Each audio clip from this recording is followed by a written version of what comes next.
জি, আমি ইকবাল হোসেন রমেশ আছি সৃজনশীল সাহিত্যঘরের আয়োজন সফল হোক, সবার প্রতি ভালোবাসা রইল।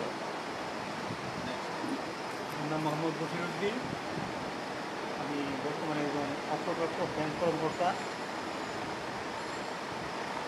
আমি সাহিত্যিক কিছু হতে পারি নাই, তো হবার ইচ্ছা আছে। আপনাদের মতো কবি সাহিত্যের সাথে আছি, এটি আমার আনন্দ। আমি নিজে বাড়ি করছি উত্তর ইউজায়। আমার এক ছেলে এক মেয়ে আছে, উভয় বিবাহিত বা বিবাহিতা। আমার নিজস্ব বাড়ির ঠিকানা হলো ঢাকা জেলায় নবগঞ্জ থানায়। এই আমাদের মোজাম্মেল হোসেন আমার দেশি ভাই, ওনার বাড়ি আমার এক এলাকায়।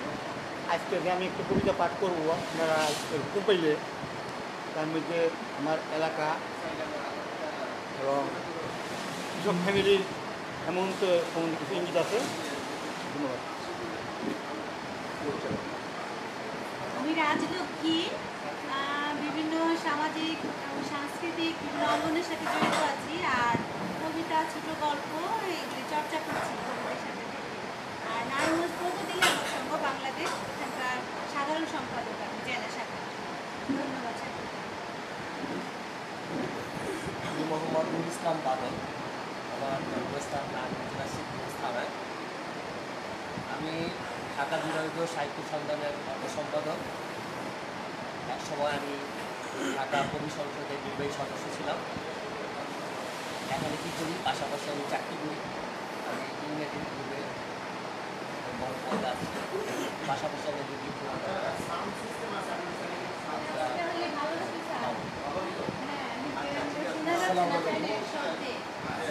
মোহাম্মদ মোজাম্মেল হোসেন। লেখালেখি যতটা করি তার চেয়ে নেশাটা বেশি লেখালেখির প্রতি।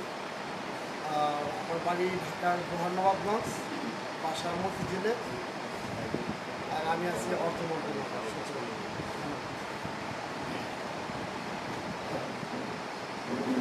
আমার নাম এমার বন্ধু, লেখক।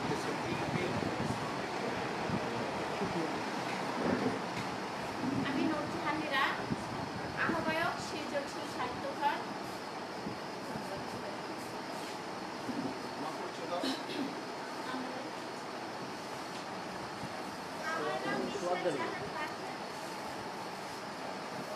ধন্যবাদ।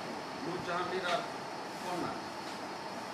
আমি চমচম মেহমুদ কাশেম, আমার বাড়ি নারায়ণগঞ্জে, আর থাকি গাজীপুর।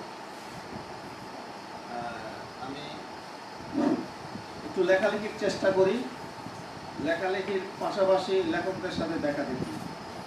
হ্যাঁ, এই হচ্ছে আমার আনন্দ। তো আজকে ভালো লাগছে যে আপনাদের সাথে যুক্ত হতে পেরে। আশা করি যে সময়টা ভালো কাটবে। আসলে আমরা সাহিত্য এই সময় আমি সঞ্চালনার দায়িত্ব সৃজনশীল সাহিত্যঘরের আহ্বায়ক নূরজাহান মীরার হাতে ছেড়ে দিচ্ছি, তিনি সঞ্চালনা করবেন। তার আগে আমরা মনে একটু এত কাছাকাছি না বসে, যেহেতু যথেষ্ট টেবিল আছে, এখানে দুটো টেবিল দিয়ে আমরা একটু আরো ছড়িয়ে বসতে পারি, তাই না? এটা করি প্লিজ। স্যার, এই টেবিল আমরা এইখানে মানে এত লম্বা না হয়ে গোল হয়ে বসে। হ্যাঁ, এত লম্বা না দিয়ে গোল হয়ে বসি। হ্যাঁ, গোল হয়ে বসে ভালো। এখানে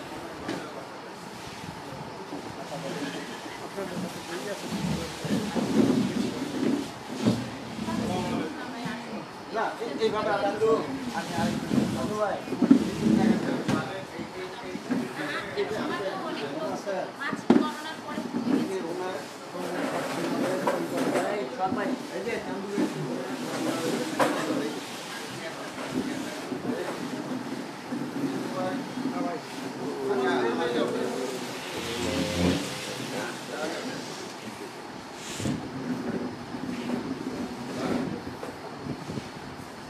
এবার চেয়ার নিয়ে বসতে পারেন।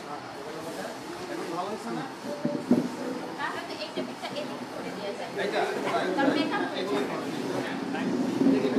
আরেকটা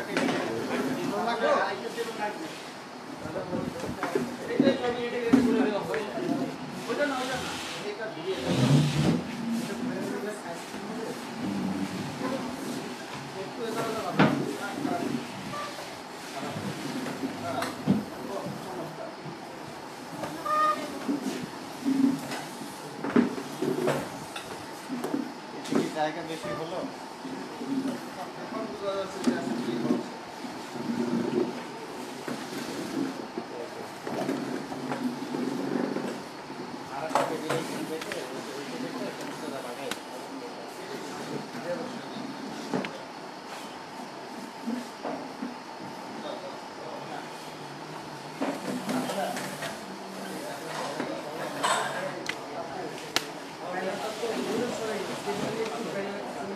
ব্যানার যখন ছবি তখন আর কোথায়? আমি এখানে বসে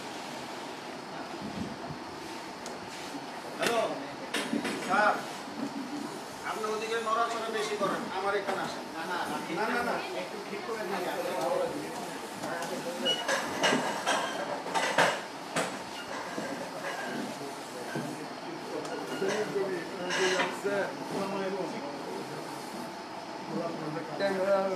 স্যার ওদিকে আসেন প্লিজ।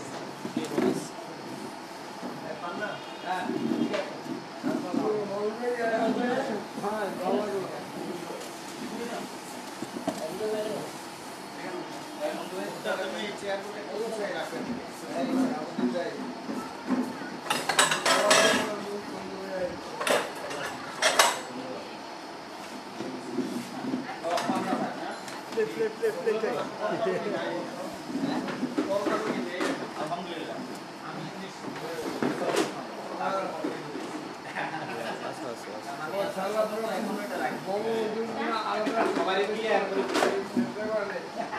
আমাদের মাঝে হয়তো নতুন কয়েকজন এসেছেন, আমরা তাদের পরিচয় শুনবো। আমরা প্রথমে পরিচয়টা জেনেছিলাম, আমরা এবার পরিচিত হব পান্না ভাইয়ের সাথে। পান্না ভাই সংক্ষিপ্ত পরিচয়টা বলবেন নিজের। ধন্যবাদ। আসলে আমরা সবাই পরিচিত মুখ, এমন একটা পরিবেশে আমরা উপস্থিত যে পরিচয় লাগে না, যে অবস্থা মনে হচ্ছে আর কি। তারপরেও যারা চেনেন না তাদের জন্য সুবিধা। আমি গোলাম নবী পান্না, আমি ছড়া লিখি, ছবি আঁকি, গান লিখি, অভিনয় করারও খুব ইচ্ছে। এই সব কিছু মিলিয়েই সাহিত্যের সাথে আছি। আমার মূল বাড়ি চাঁদপুরে, এখন ড্যামরায় স্থায়ী ঠিকানা আছে, ডগাই কোনাপাড়া বলে। আর আপনাদের সবার সামনে আসতে পেরে ভালো লাগছে। অনেকদিন পরে আমরা যেন করোনা মুক্ত হতে যাচ্ছি। ধন্যবাদ সবাই।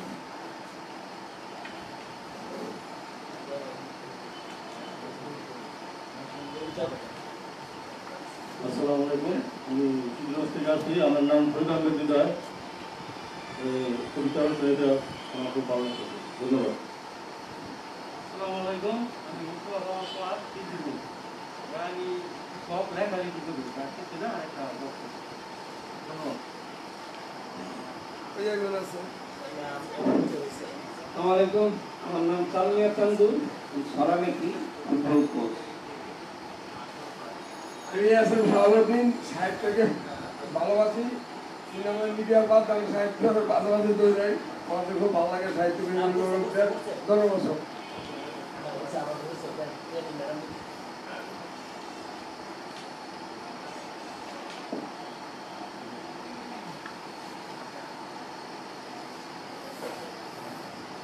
আমরা সবাই পরিচিত হলাম, যদি আমরা পরিচিত। এবার আমরা লেখাপাঠে চলে যাই।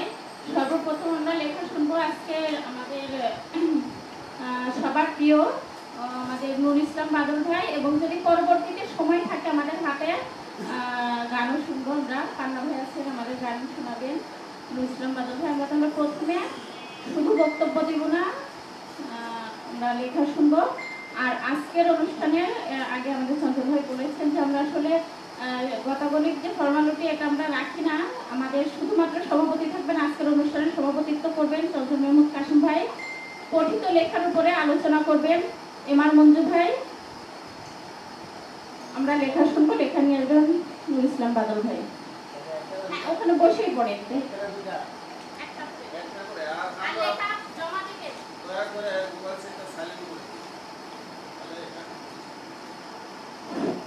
আসসালামু আলাইকুম। আমার লেখা শিরোনাম প্রলয়। শ্রাবণের বৃষ্টি পড়ে নিঝুম রাতে, বিরহে নির্জনে সুপ্ত ঘাটে, কষ্ট যে জমা আছে এই বুকে, দিবানিশি কাটে একা দুঃখে। স্বপ্নগুলো নয় এই চোখের তারায়, ধূসর মেঘে সে আড়ালে হারায়। কান্নাগুলো নয় ঠাই কোন হৃদয়ে, বিষাক্ত ছোবলে নেই ভেসে প্রলয়। ধন্যবাদ।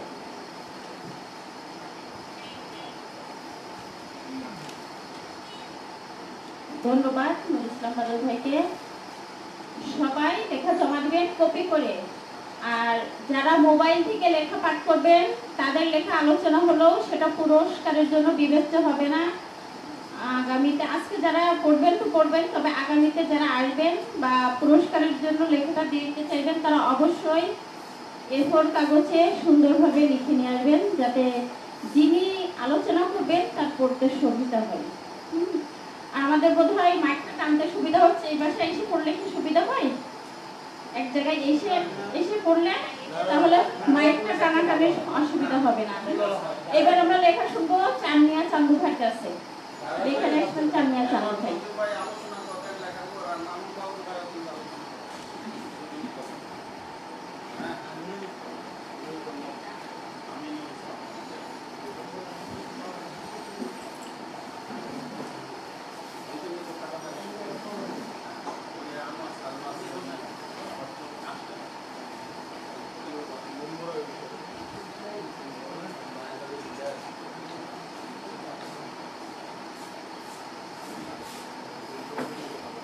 আমার লেখার শিরোনাম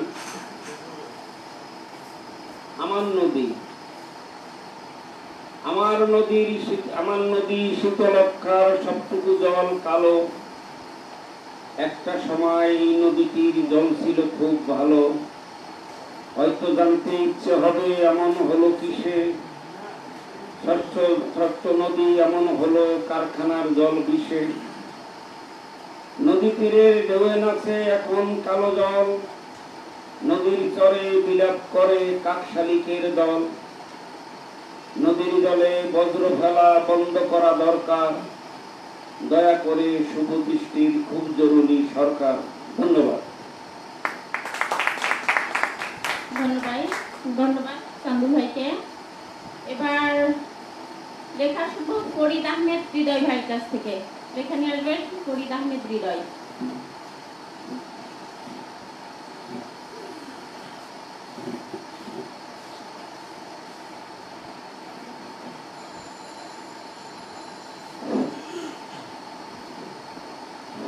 আমার লেখার শিরোনাম পাখিদের মিটিং। গাঁও গ্রাম আর শহর ছেড়ে দূরের একটি বনে অনেক পাখি করছে মিটিং কষ্ট নিয়ে মনে। বকরা বলে আমরা ছিলাম গায়ের পাকুর গাছে, প্যাক করতো যে খেয়ে তখন খাল বিলেরও মাছে।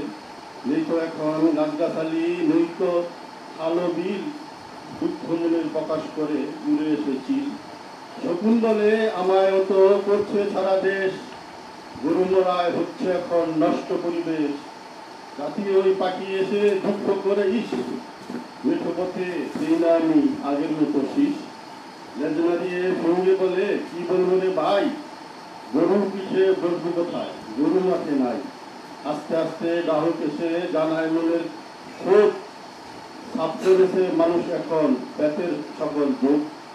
ছোট্ট পাখি টুনটুনিটা ডাকে টুন টুন টুন, বললো আরে সবাই মিলে একটি কথা শোন। করছে যে বহু মানুষ এখন গাছপালা সব কেটে, খুঁজবে তারা অক্সিজেনও পথে পথে হেঁটে। আর এই চাচা কোত্থেকে যে দিয়ে এলো উড়াল, বললো এখন নিজের পায়ে মারছে মানুষ কুড়াল।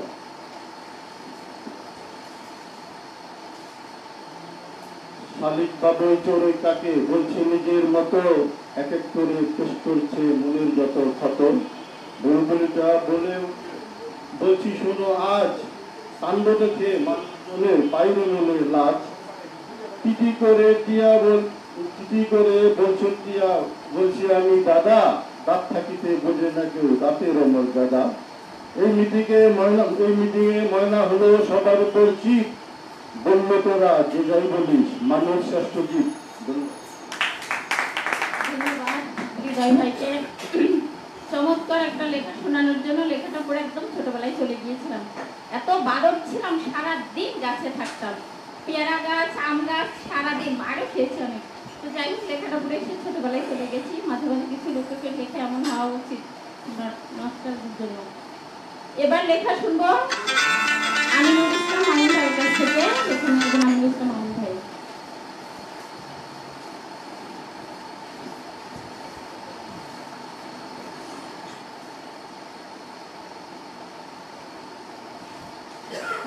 ধন্যবাদ।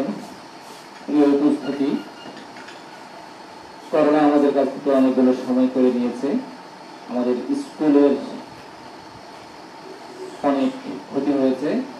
ছাত্রছাত্রীরা পড়াশোনা থেকে অনেক দূরে এখনো রয়েছে। অনেকদিন স্কুল বন্ধ ছিল। যখন স্কুল বন্ধ ছিল তখন একজন ছাত্র বা ছাত্রীর অনুভূতি কেমন ছিল সেটি নিয়েই ছড়া বা কিশোর কবিতা। স্কুল তুমি যাও খুলে যাও, ছুটি পড়ে আছে স্কুলটায় কতগুলো দিন ধরে, বন্ধুদের সাথে না বলা কথায় বুকে রয়েছে পড়ে, শব্দগুলো আজ ঘুমিয়ে আছে বইয়ের ভাজে ভাজে, মন বসে না এখন যে আর অন্য কোনো কাজে, মন ছুটে যায় বিদ্যালয়ের মিষ্টি শীতল হাত ছায়ায়, স্বপ্নগুলো লুটিয়ে আছে ওই উঁচু বেঞ্চির পায়ায়, বন্ধ হবে আর এমনি করে স্কুল আমার কত, পারবো নাকি তবে হতে আর শিমুল কাকার মতো, স্কুলে না যাওয়ার জন্য সুযোগ খুঁজেছি কত, কষ্ট দেখেছি কষ্ট দেখছি নাই তো এখন বন্ধ থাকার মতো, স্যার ম্যাডামের বকুনিটা তাও শেখার অনেক কিছু, স্কুলটা বন্ধ মানেই তো পড়তে থাকা কিছু, স্কুল মানে জ্ঞানের ভুবন কিংবা জ্ঞানের গাড়ি, স্কুল মানে আমার মায়ের শীতল আঁচল ছাই, স্কুল তুমি যাও খুলে যাও আসছি তোমার কাছে, বুঝছি এখন তোমার মাঝেই জ্ঞানের সাগর আছে। ধন্যবাদ। ধন্যবাদ আমিনুল ইসলাম মামুন ভাইকে সুন্দর একটা লেখা শোনানোর জন্য। এবার লেখা শুনবো আমরা মুজাম্মেল হোসেন ভাইয়ের কাছ থেকে। লেখা নিয়ে আসবেন মুজাম্মেল হোসেন।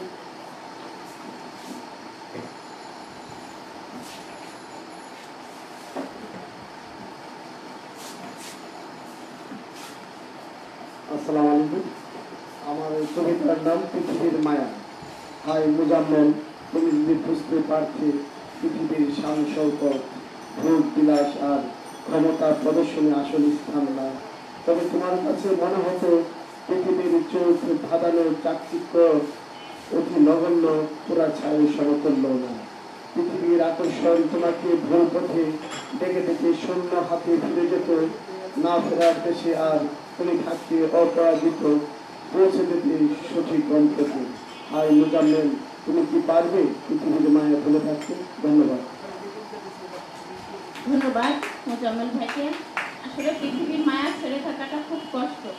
অনেক যন্ত্রণা নিয়ে মানুষ বেঁচে থাকে, কিন্তু এই পৃথিবীর মায়ায় সেই যন্ত্রণাটা উপেক্ষা করে মানুষ বেঁচে থাকতে চায় পৃথিবীতে। ধন্যবাদ মুজাম্মেল ভাইকে। এবার লেখা শুনবো বশির উদ্দিন ভাইয়ের কাছ থেকে। লেখা নিয়ে আসবেন বশির উদ্দিন ভাই।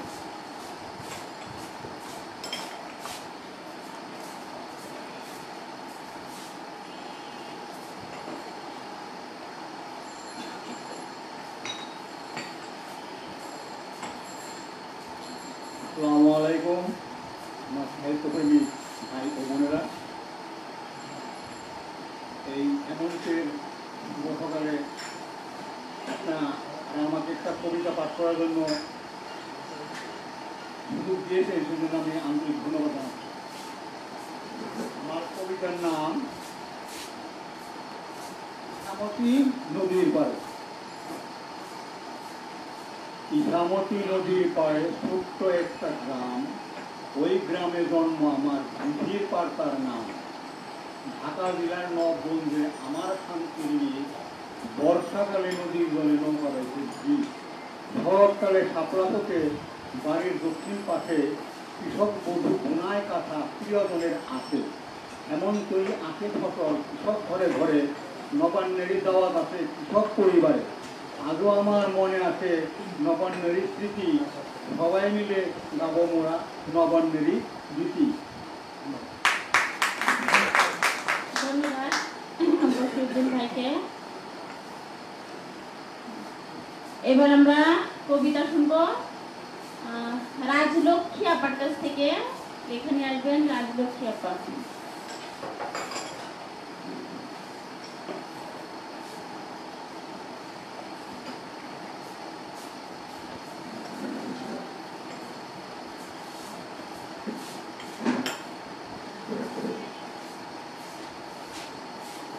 শুভ সকাল। অনেকদিন পর লাইব্রেরি পাঠাগারে আসছি আইডিয়াল। আমার বাচ্চারা স্কুলেরই ছাত্রছাত্রী, তো প্রধান শিক্ষককে ধন্যবাদ। এমন একটা স্কুল এবং এখানে এত বড় একটা লাইব্রেরি, যেটা এখনকার স্কুলগুলোতে লাইব্রেরি তো আছে অথবা খোলা হয় না, তো স্যারকে সবসময় খুব ভালোবাসি। তার যে লেখা, তিনি একজন নিজে লেখক, তাকে দেখা আমার অনেক প্রিয় একজন ব্যক্তি তিনি। তো ধন্যবাদ আইডিয়াল প্রধান শিক্ষককে। এবং আজকে যে আয়োজন, কবিরা আসছেন, তাদের কাছে আমি সম্পূর্ণই নতুন, তো এসে আপনাদের কবিতা পাঠ শুনে ভালো লাগছে। আরেকটা যেটা হচ্ছে যে আমি বিদ্রোহী কবিতাগুলি আমার খুবই পছন্দ করি। আমার কাছে ফুল পাখির চাইতে ভাববে হারামজাদা, নাহলে মানচিত্র ছিঁড়ে খাবো, এই জাতীয় কবিতাগুলি আমাকে খুব টানে। তো আমি সেই ইয়ে থেকে আমার একটা কবিতা লিখেছি, সেটা হচ্ছে দ্রোহ কবিতার নাম। দ্রোহ মানে ক্ষুধার জ্বালায় অবোধ শিশুর ক্রন্দন, দ্রোহ মানে অধিকার আদায়ে উত্তাল গণমিছিলের গর্জন, দ্রোহ মানে শ্রমিকের ঘাম, দ্রোহ মানে যৌবনের উদ্দাম, দ্রোহ মানে পতিতার প্রেম, দ্রোহ মানে মৃত্যুহীন সংগ্রাম, দ্রোহ মানে দেশের জন্য নির্দ্বিধায় সম্ভ্রম হারানো কিশোরী চোখের ভাষা, দ্রোহ মানে পচা গলা লাশের স্তূপে হাহাকার চেপে স্বজনকে খোঁজা, দ্রোহ মানে অপলক চোখে বেয়োনেট বুলেট প্রাণে বিষ্ট পদযাত্রা, দ্রোহ মানে ফাঁসির দড়ি গলায় পড়ে উড়ন্ত পতাকার স্বপ্নে বিভোর উন্মাদনা।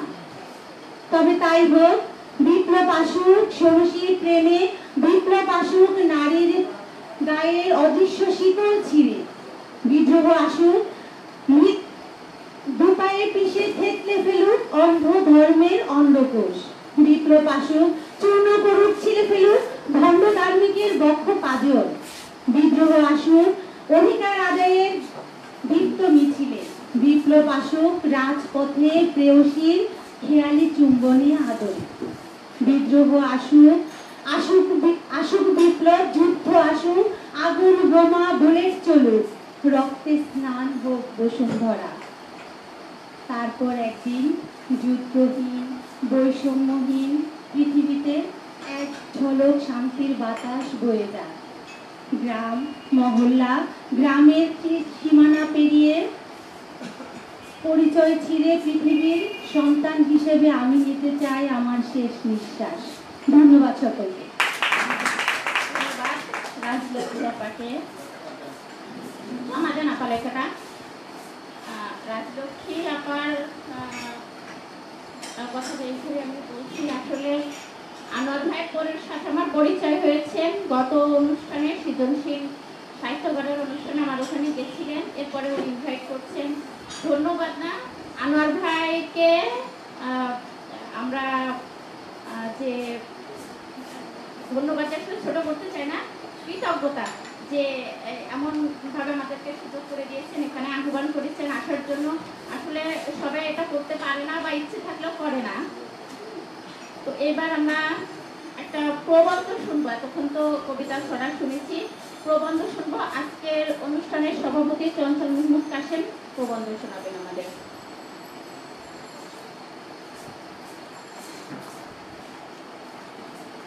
এবার প্রবন্ধ নিয়ে আসবেন চঞ্চল মাহমুদ কাশেম।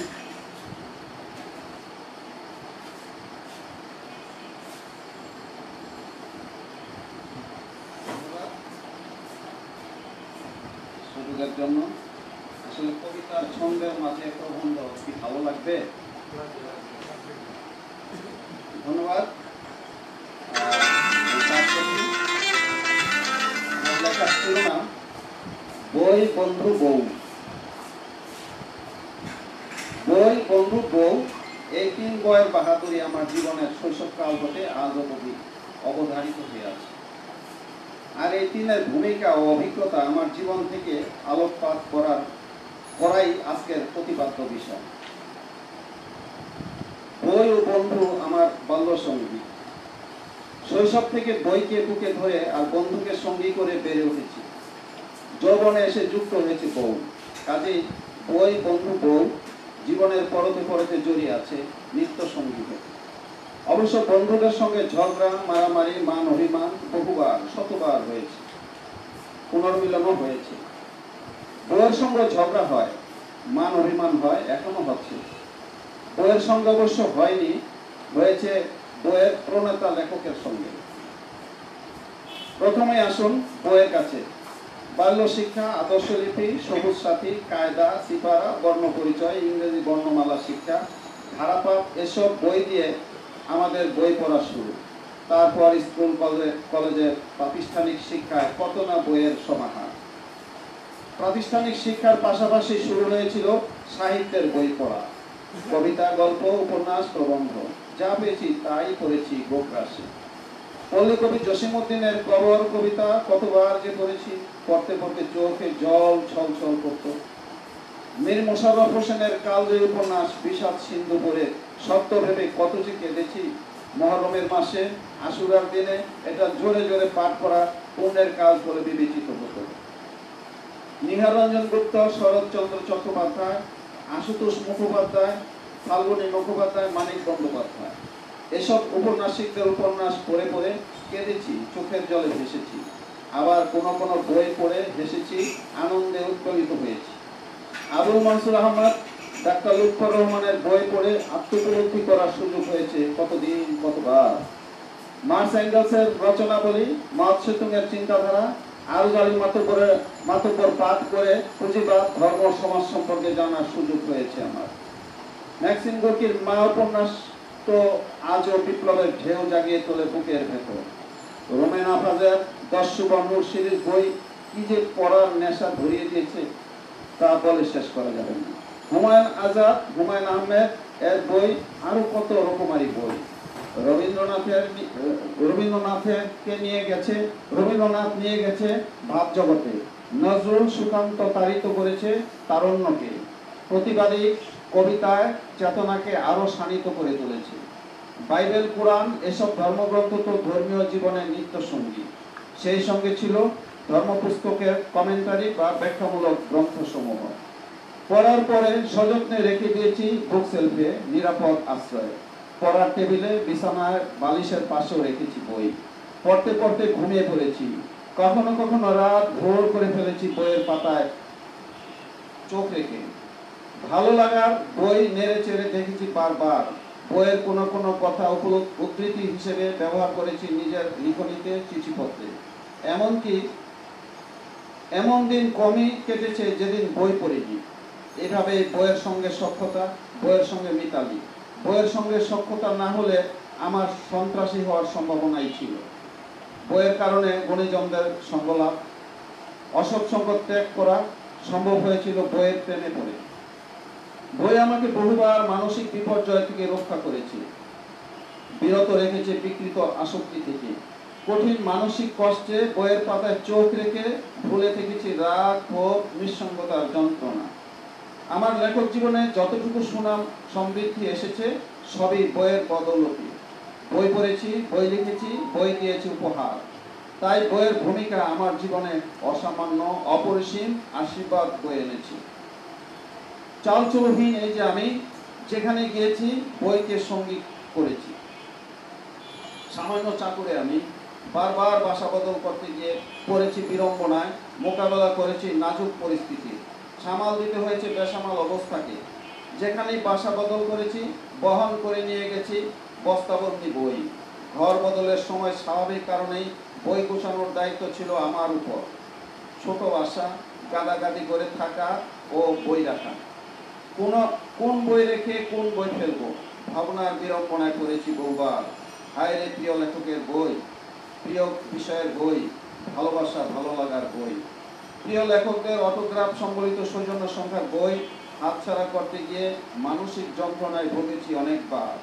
এসব প্রিয় ভাজন স্নেহভাজনদের উপহার দেয়া বই ঠাই নাই ছোট্ট তরি, বই রাখি কোথা। তারপর রয়েছে বইয়ের চিরশত্রু ইঁদুর, পিঁপড়া, তেলাপোকা। ওদের হাত থেকেও বাঁচাতে হয় বইকে। বইয়ের ক্ষতি করে কতবার যে ওরা কাঁদিয়েছে আমাকে, মর্মাহত হয়েছি সাংঘাতিকভাবে।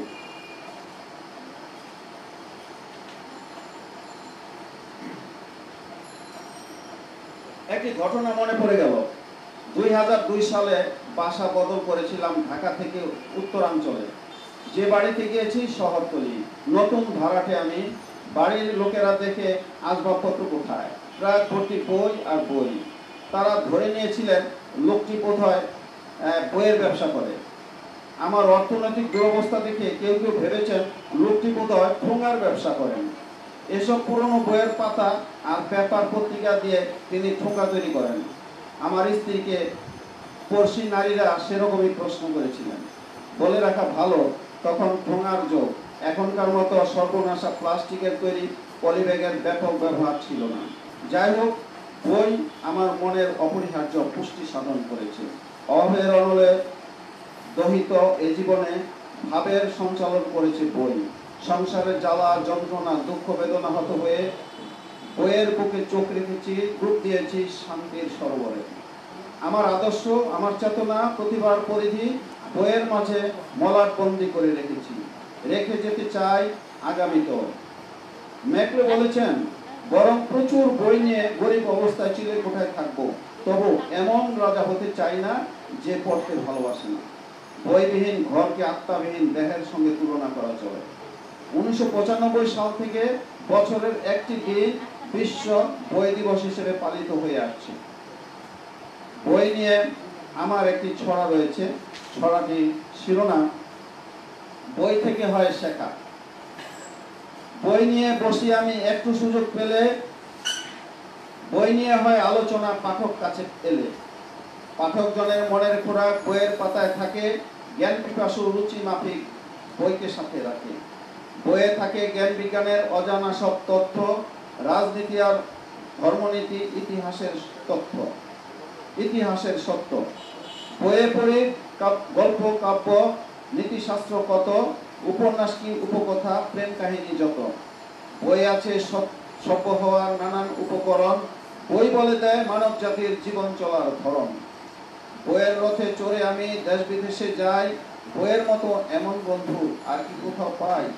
বই আমাদের সাহস যোগায়, দেয় যে মহৎ বাণী, বই পড়ে হই আলোর পথিক, বিশ্বটাকে জানি। সকল যুগের সকল কথা বইয়ের পাতায় লেখা, দোলনা হতে কবর যাত্রা বই থেকে হয় শেখা। এবার বন্ধু। আভিধানিক অর্থে বন্ধু হচ্ছে মিত্র, সখা, হিতৈষী, কল্যাণকামী ব্যক্তি। বন্ধু মানে প্রিয়জন, আপনজন, মনের মানুষ। বন্ধু হচ্ছে সে যার সঙ্গে বিশ্বাস, ভরসা, স্বপ্ন, আশা, পরিকল্পনা ভাগাভাগি করা যায়। 1919 সাল থেকে পালিত হচ্ছে বিশ্ব বন্ধু দিবস। আমাদের চারপাশের সমাজ জীবনে, কর্মজীবনে, সাহিত্যাঙ্গনে, সাংস্কৃতিক পরিধিতে, সংগঠনে, জীবন চলার পথে বিভিন্ন অঙ্গনে বিভিন্ন ধরনের বন্ধু রয়েছে। বন্ধু ছাড়া জীবন যেন অচল, কিন্তু সকলেই তো সত্যিকারের বন্ধু হয় না। বিভিন্ন অবস্থা ও ঘটনার মধ্য দিয়ে পরস্পরের মাঝে গড়ে ওঠে বন্ধুত্ব। বন্ধু হতে কোনো বয়সের প্রয়োজন হয় না। বৃদ্ধের সঙ্গে শিশুর বন্ধুত্ব গড়ে উঠতে পারে। বন্ধুত্বের ক্ষেত্রে কোনো নারী পুরুষ বাধা হতে পারে না। অ্যারিস্টটল বলেছেন, প্রকৃত বন্ধু হচ্ছে দুই দেহে এক আত্মা। কবিগুরু রবীন্দ্রনাথ ঠাকুর বলেছেন, গোলাপ যেমন একটি বিশেষ জাতের ফুল, বন্ধু তেমন একটি বিশেষ জাতের মানুষ। অনেক পাপড়ির সমন্বয়ে যেমন ফুটে হচ্ছে একটি পরিপূর্ণ গোলাপ, তেমনি সভ্য সমাজের বন্ধুত্ব একটি প্রস্ফুটিত গোলাপের মতোই, যার সংস্পর্শে বেদনার মাঝে পাবে সান্ত্বনা, আবেগের দোলা দেবে অন্তরে। দুজন বন্ধুর সুমধুর সম্পর্ক স্বর্গ তৈরি করতে পারে। সত্যিকারের বন্ধুর কাছ থেকে কখনো কখনো যা আশা করা হয় তার চেয়ে বেশি পাওয়া যায়। তাই তো বিপদে বন্ধুর পরিচয়। বেঁচে থাকার জন্য একজন হিতৈষী বন্ধু প্রয়োজনীয় ঔষধের চেয়ে কার্যকর। এমন বন্ধু আছে যা ভাইয়ের চেয়েও বিশ্বস্ত। তবে মনে রাখতে হবে, যেখানে বিশ্বাস নেই সেখানে বন্ধুত্ব হতে পারে না। বন্ধুকে সব কথা বলা যায়, কিন্তু গোপনীয়তা রক্ষা না করলে বন্ধুত্ব টিকে থাকে না। চার্লস ল্যাম্ব বলেছেন, একজন সত্যিকারের বন্ধু কখনো বন্ধুর আচরণে ক্ষুণ্ণ হয় না। মনে রাখতে হবে, একজন অহংকারী বন্ধুর চেয়ে একজন যুক্তিবাদী বন্ধু শ্রেয়। আমরা একটু আন্তরিক, একটু সচেষ্ট হলে বন্ধুত্ব নামের 2 বা ততোধিক মনের সংযোগে গড়ে উঠতে পারে একটি বন্ধুত্বপূর্ণ সুমধুর সম্পর্ক। বন্ধুত্বকে ভালো লাগার আকর্ষণে যেচে করে, আবার রুচিবোধের কারণে তা অনায়াসে হয়ে যায়। যেভাবে হোক, বন্ধুত্ব গড়ে তোলা তেমন একটা কঠিন ব্যাপার নয়, বরং তা টিকিয়ে রাখাটাই কঠিন কাজ। রবার্ট ব্লেয়ার বলেছেন, বিশ্বাস এবং আস্থা ব্যতীত বন্ধুত্ব হয় না। বন্ধুত্ব বজায় রাখতে হলে পরস্পর ধৈর্য, আস্থা, সমঝোতা ও উদার মননশীলতার প্রয়োজন, এবং তার ভিত্তিতে বন্ধুত্ব স্থায়ী হয়। প্রীতিমধুর ব্যঞ্জনায় জীবন হয় গতিময়, গীতিময়, অন্যথায় তার রূপ বিপরীতমুখী। আমাদের ব্যক্তিগত জীবনে, সামাজিক, সাংগঠনিক বিভিন্ন কার্যক্রমে ভুল ত্রুটি থাকা স্বাভাবিক। তাই ছিটে ফোটা ভুল ত্রুটি ক্ষমা সুন্দর মনে বন্ধুকে সংশোধন হওয়ার সুযোগ দিতে হয়। তাছাড়া আমরা ইচ্ছে করলে আচার আচরণের মাধুর্যতায় বন্ধু বা বান্ধবীকে নিজের মনে রুচিবোধে পরিচালিত করতে পারি। কারণ রুচির গরমিল থাকলে বন্ধুত্ব স্থায়ী হয় না। অনেক সময় দেখা যায় বিশ্বাসের বিপরীত হাওয়ায় সম্পর্কের পাপড়িগুলো এক একে ঝরে যেতে থাকে। জীবন চলার পথে মতানৈক্য, আদর্শের প্রশ্ন, ক্ষমতার আক্রোশ, এমনকি হীনমন্যতার কারণেও বন্ধুত্বপূর্ণ সম্পর্কের বাঁধনে টান লাগে। তখন পরস্পর সহনশীলতার ভারসাম্য রক্ষা করা কঠিন হয়ে দাঁড়ায়। নড়ে ওঠে ভালোবাসার ভিড়। অবশেষে একদিন বন্ধুত্ব ছিন্ন হয়ে যায়। শৈশবে শিখেছিলাম বন্ধুর হিত করা কর্তব্য। আদর্শ লিপির সেই আদর্শ বাণীটি আজও কি আমরা স্মরণীয় করে রেখেছি, হৃদয়ঙ্গম করে রেখেছি কি কখনো? বন্ধুর মঙ্গল কামনায় আমরা কতটুকু আন্তরিক হতে পেরেছি? একাগ্র মনে একবার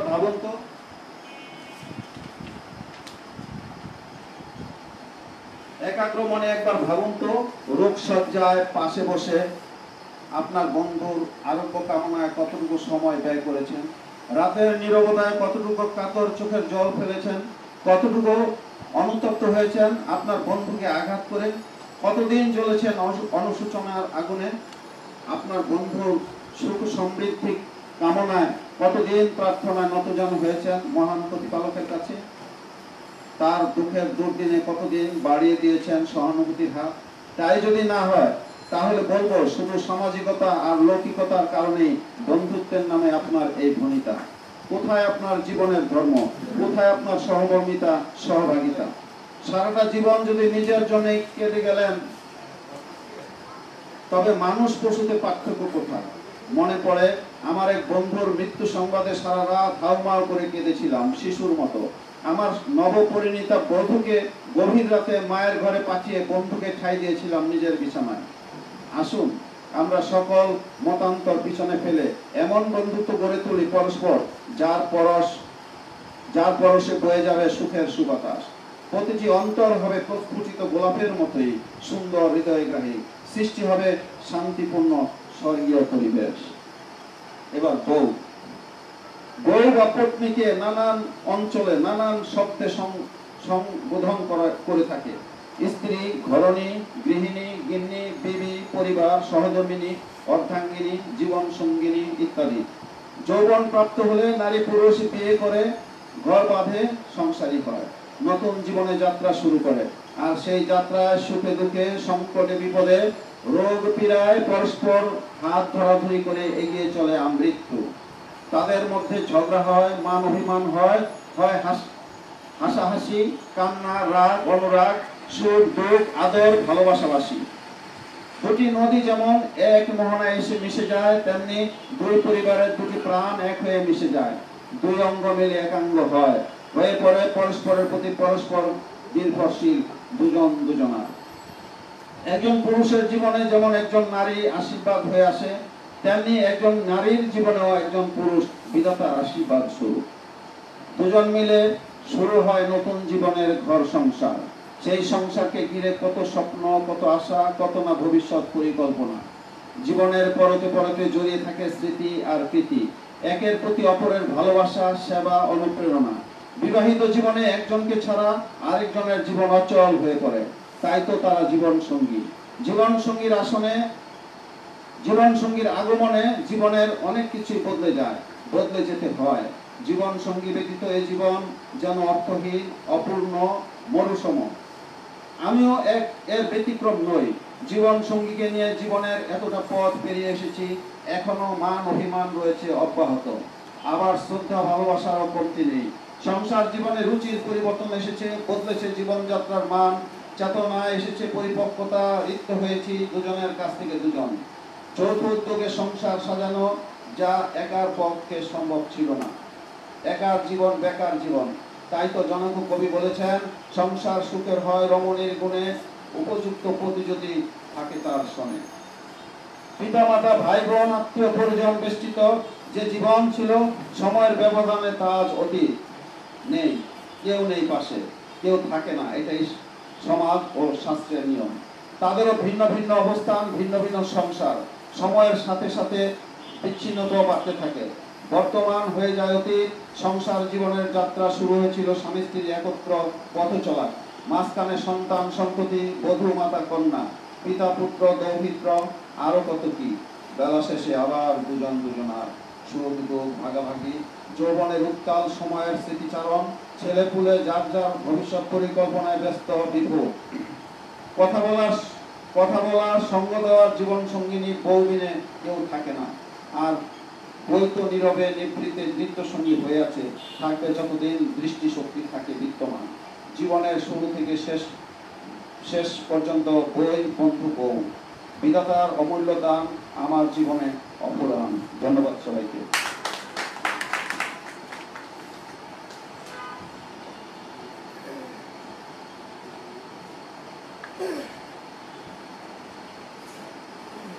ধন্যবাদ চঞ্চল মেহমুদ কাশেমকে। তবে শুধু বই না, বই তো কথা বলতে পারে না, যদি বইয়ের সাথে অনেক কথা হয়, মানুষ এমন বন্ধু হোক, এটা কিন্তু আমরা চাই।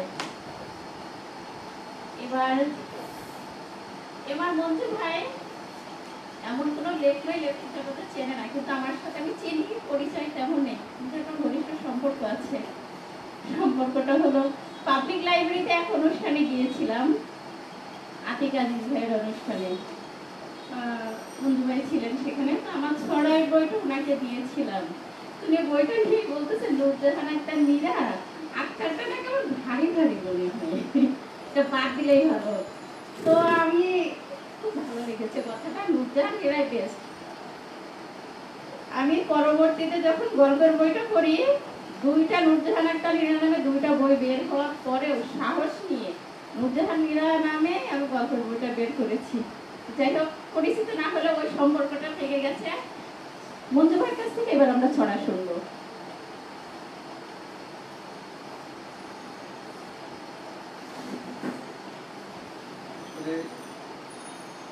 নারায়ণগঞ্জে সাহিত্য সভা হয়, তো আসার সময় করে তার ধন্যবাদ মীরাকে যে সে এখানে একটি সাহিত্য সংগঠন চালাচ্ছে এবং পাশাপাশি ডাক্তারি পেশায় সে জড়িত আছে। এবং আমাদের এক বন্ধু, নারী বন্ধু, তিনি প্রতিবাদী লেখা লিখেছেন, হ্যাঁ, বাদ্যা হারামজাদা নইলে মানচিত্র খাবো, কার লেখা? হ্যাঁ,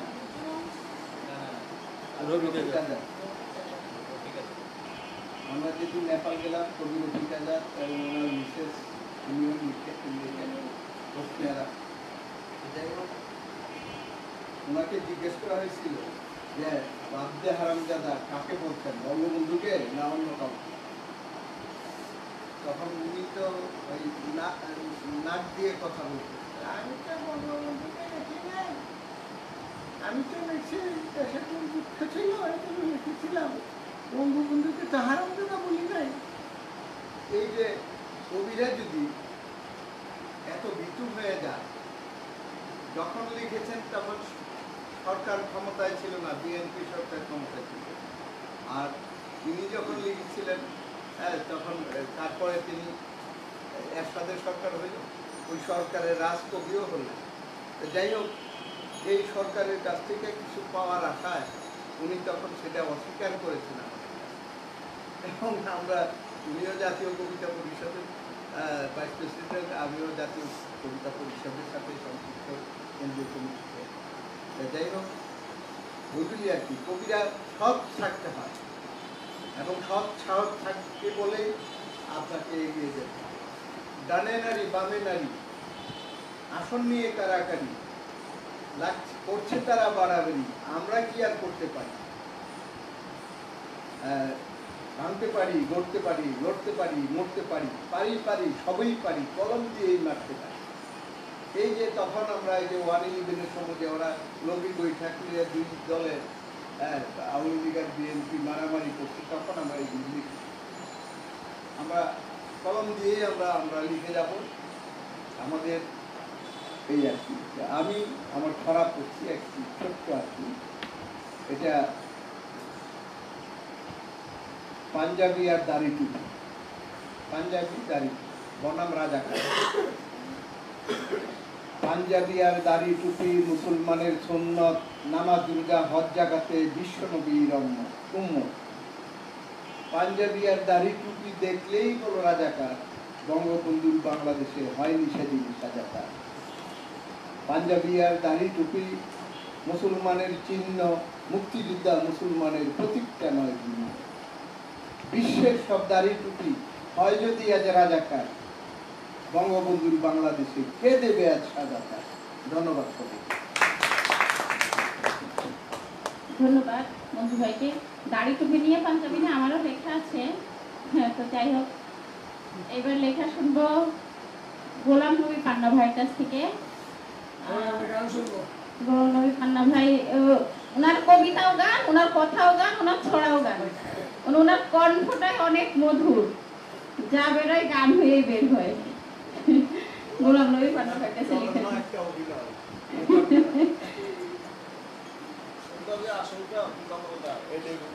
ধন্যবাদ সবাইকে। এক সময় লেখকরা ভ্রমণে আসছিলাম আর কি, পথে পথে আসতে কথা হচ্ছিল যে পত্রিকাকে লেখক সৃষ্টিতে সহায়ক কিনা। তা আমি বলছিলাম হ্যাঁ। ওনারা বলছিল না, একটা পত্রিকা একজন লেখক সৃষ্টির জন্য সহায়ক না। পরে আমার কথায় আসতে বাধ্য হয়েছেন আর কি।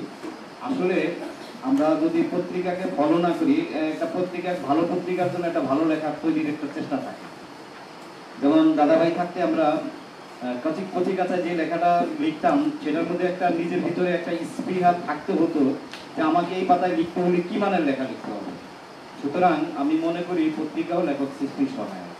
আর এই কথাটা বলার একটা কারণ যে আজকে আমার এই লেখাটা সৃষ্টি হলো একমাত্র সাহিত্য সভার কারণে। সাহিত্য সভাও লেখক সৃষ্টির সহায়ক ভূমিকা পালন করে। তেমনি আজকে আমার এই লেখার সৃষ্টির, আসলে আমরা এক একটা লেখার এক একটা ইতিহাস থাকে, এটা আসলে আমরা ফলো করি না বা লিখি না বা স্মৃতিচারণ করি না। যেমন প্রত্যেকটা লেখা যদি স্মৃতিচারণ হয়, তাহলে যেমন আজকের এই লেখাটার সৃষ্টির ক্ষেত্রে আমি মনে করি আমার মঞ্জু ভাই আমার এই লেখার স্মৃতির সাথে জড়িয়ে থাকে। কারণ মঞ্জু ভাই আমাকে না বললে আশা হতো না, না আসলে এই লেখাটা হতো না। তার সাথে জড়িয়ে আছে আমার এই প্রিয় ছোট ভাই চান্দু, সেও আজকে আমাকে সহায়তা করেছে আজকের অনুষ্ঠানে আসার জন্য। আসলে সবই চেনা জানা, কিন্তু না চিনলে একটু কঠিন মনে হয়। আজকে এই আসরে আসার পর এখানে যদি অনুষ্ঠানগুলি অব্যাহত থাকে, তাহলে আমাদের বেশি কঠিন হবে না। চাষারা নামলেই সাহিত্য সভা, চমৎকার একটি আয়োজন, ভালো লাগছে। আমি লেখাটি পাঠ করছি। একদম ঠিক আছে, তাৎক্ষণিক লেখা এবং সমসাময়িক লেখা। কালকে আমাদের যে বিজয় হলো ক্রিকেটের, সেই বিষয়টা আমি কাজ করার চেষ্টা করেছি। শিরোনাম জয়ের পতাকা উড়ে। জয়ের পতাকা উড়ে গ্যালারিতে যেই, বাংলায় দেশ যেন জেগে ওঠে। এই ক্রিকেটের মাঠ জুড়ে তার ছোঁয়া মেলে, এমন প্রমাণ রাখে খেলোয়াড় খেলে। জয় পরাজয় লেখা খেলাতেই থাকে, তবু জয় স্বপ্নটা সকলেই আঁকে। বারবার হারবার ইচ্ছে টাকার, হারলেই রোশানলে পরে খেলোয়াড়।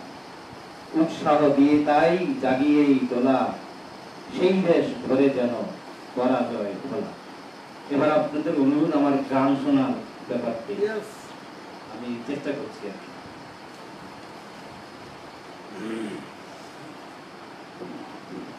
তুমি যদি ফুল খোঁজো তবে তাপে যাবে বাগানে,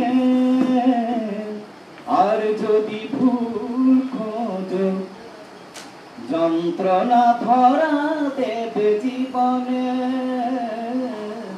সারে গামা পা রে গামা পা ধা, সারে গামা সারে গামা।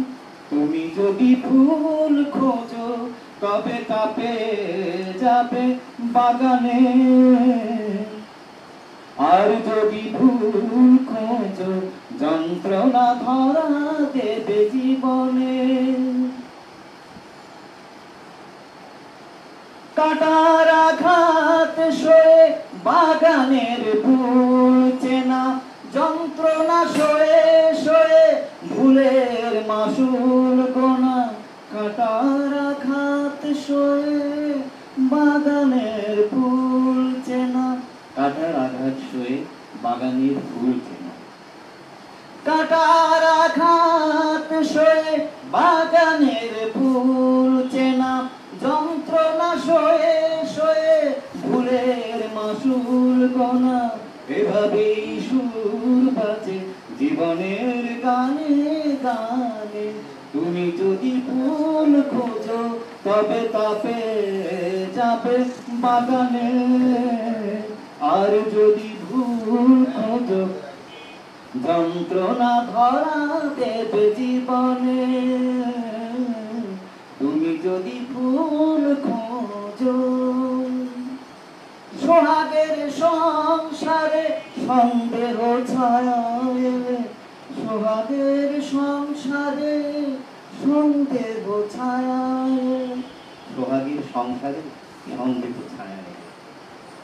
সোহাগের সংসারে সন্দেহ ছায়া এলে, সুখ স্মৃতি হারিয়ে যায় এই মন এই মায়া মন থেকে।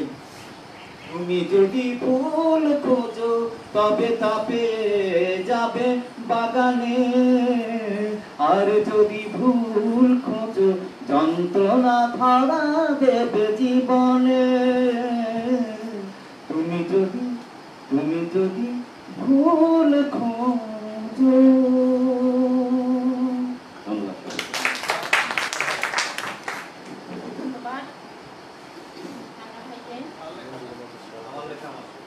পান্না ভাই যা গান গান এ পর্যন্ত শুনেছি সব ওনার নিজের লেখা গান, নিজের সুর করা, নিজেই শিল্পী। এবার আমরা লেখা শুনবো রীতা রহমান আপার কাছ থেকে। লেখা নিয়ে আসবেন রীতা রহমান।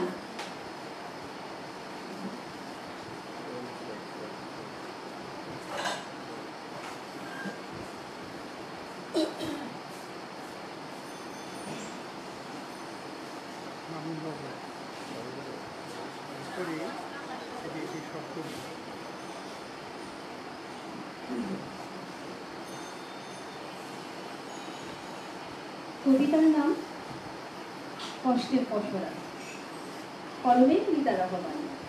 আমি দুঃখ বিলাবে পুরনো জমানো দুঃখের পসরা লয়ে ধারে ধারে ফেলি। কেউ নিবে না, সবার আছে দুঃখ ভারী। প্রকৃতি আমায় ডাকে, যদি যায় যাওয়া তবে এবার বাঁচি। নদীর কাছে যেয়ে দেখি জাহাজ চলে কাজ বুকে। কষ্টের ভাঙে কুল, তাই কি তুমি কাঁদো রোজ? আমার থেকে জল কি তোমার বেশি? চেয়ে দেখি পাল ভেঙে শূন্যে দাঁড়িয়ে আছে বৃক্ষ। শিকড়গুলো আঁকড়ে মৃত্তিকায় বাঁচা, পাতাগুলো ঝরে পড়ে রোজ। দুঃখ তুমি লালন করো, আজ প্রভাতে বৃষ্টি এসে ভেঙে দিল পাখির সাজানো নিয়ে। আজ নিশীথে বৃষ্টি এলে পাখির ছানা ওম পাবে কি? সেই ভাবনায় গাছ মারিয়ে আনমনে পথ হারিয়ে। পথের ধারে ঘুরে ঘুরে অগ্রশিশু কান্না জড়ায় পেটের ক্ষুধায় মায়ের চিত্তে কাপড় ওঠে নয়ন বাড়ি ঝরে ভারাক্রান্ত মন নিয়ে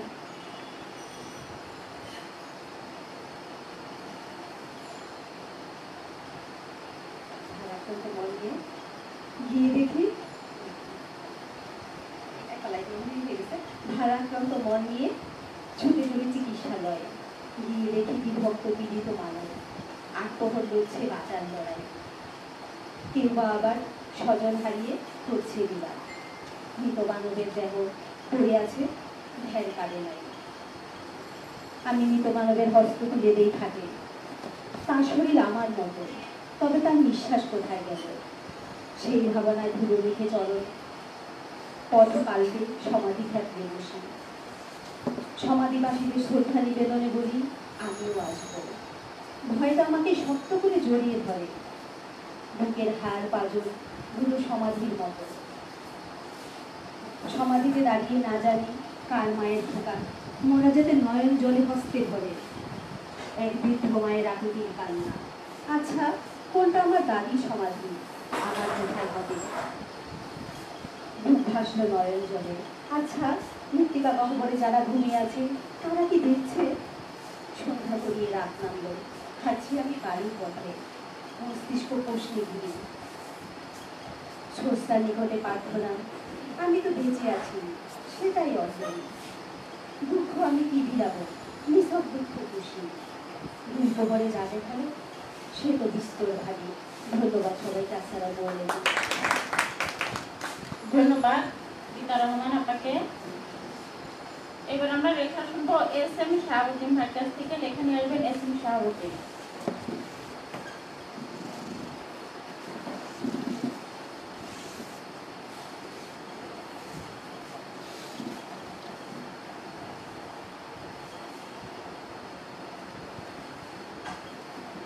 আসসালামু আলাইকুম। সাহিত্যের গুণানে সাহিত্য সভা থেকে আমি এত উৎফুল্ল করেছি আমার মনে হয় এমন সুযোগ আর ভবিষ্যৎ হবে কিনা জানি না, স্মৃতি হয়ে থাকবে, কারণ সাহিত্যের গুণানে সাহিত্য রাষ্ট্র। ধন্যবাদ আয়োজককে, ধন্যবাদ আমাদের সকলকে। আমি একটু গ্রাম বাংলা লেখাপড়া যুক্ত কার্তিক মাস চলতেছে।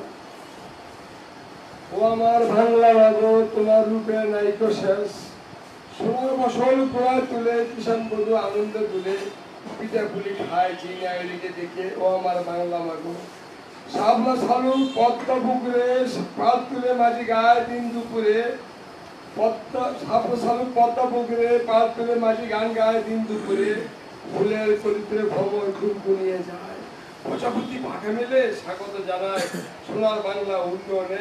জাগো মাগো ও আমার বাংলা মাগো অগ্রহাণের দানের গ্রহণে খ্যাত নুরে, ধান শালিকারা প্রামান্তরে লেজ গুড়িয়ে বৃক্ষতলে রাখাল সুখময় বাঁশি বাজায়, জল তুলে গায়ের মেয়েরা একে বেঁকে হেঁটে যায়, রাখালের চোখ চূড়ায় কিশোরীর পদক ছায়। কি রূপে হেরি মাগো তুলনা নাই কি যার ও আমার বাংলা মাগো। ধন্যবাদ সব।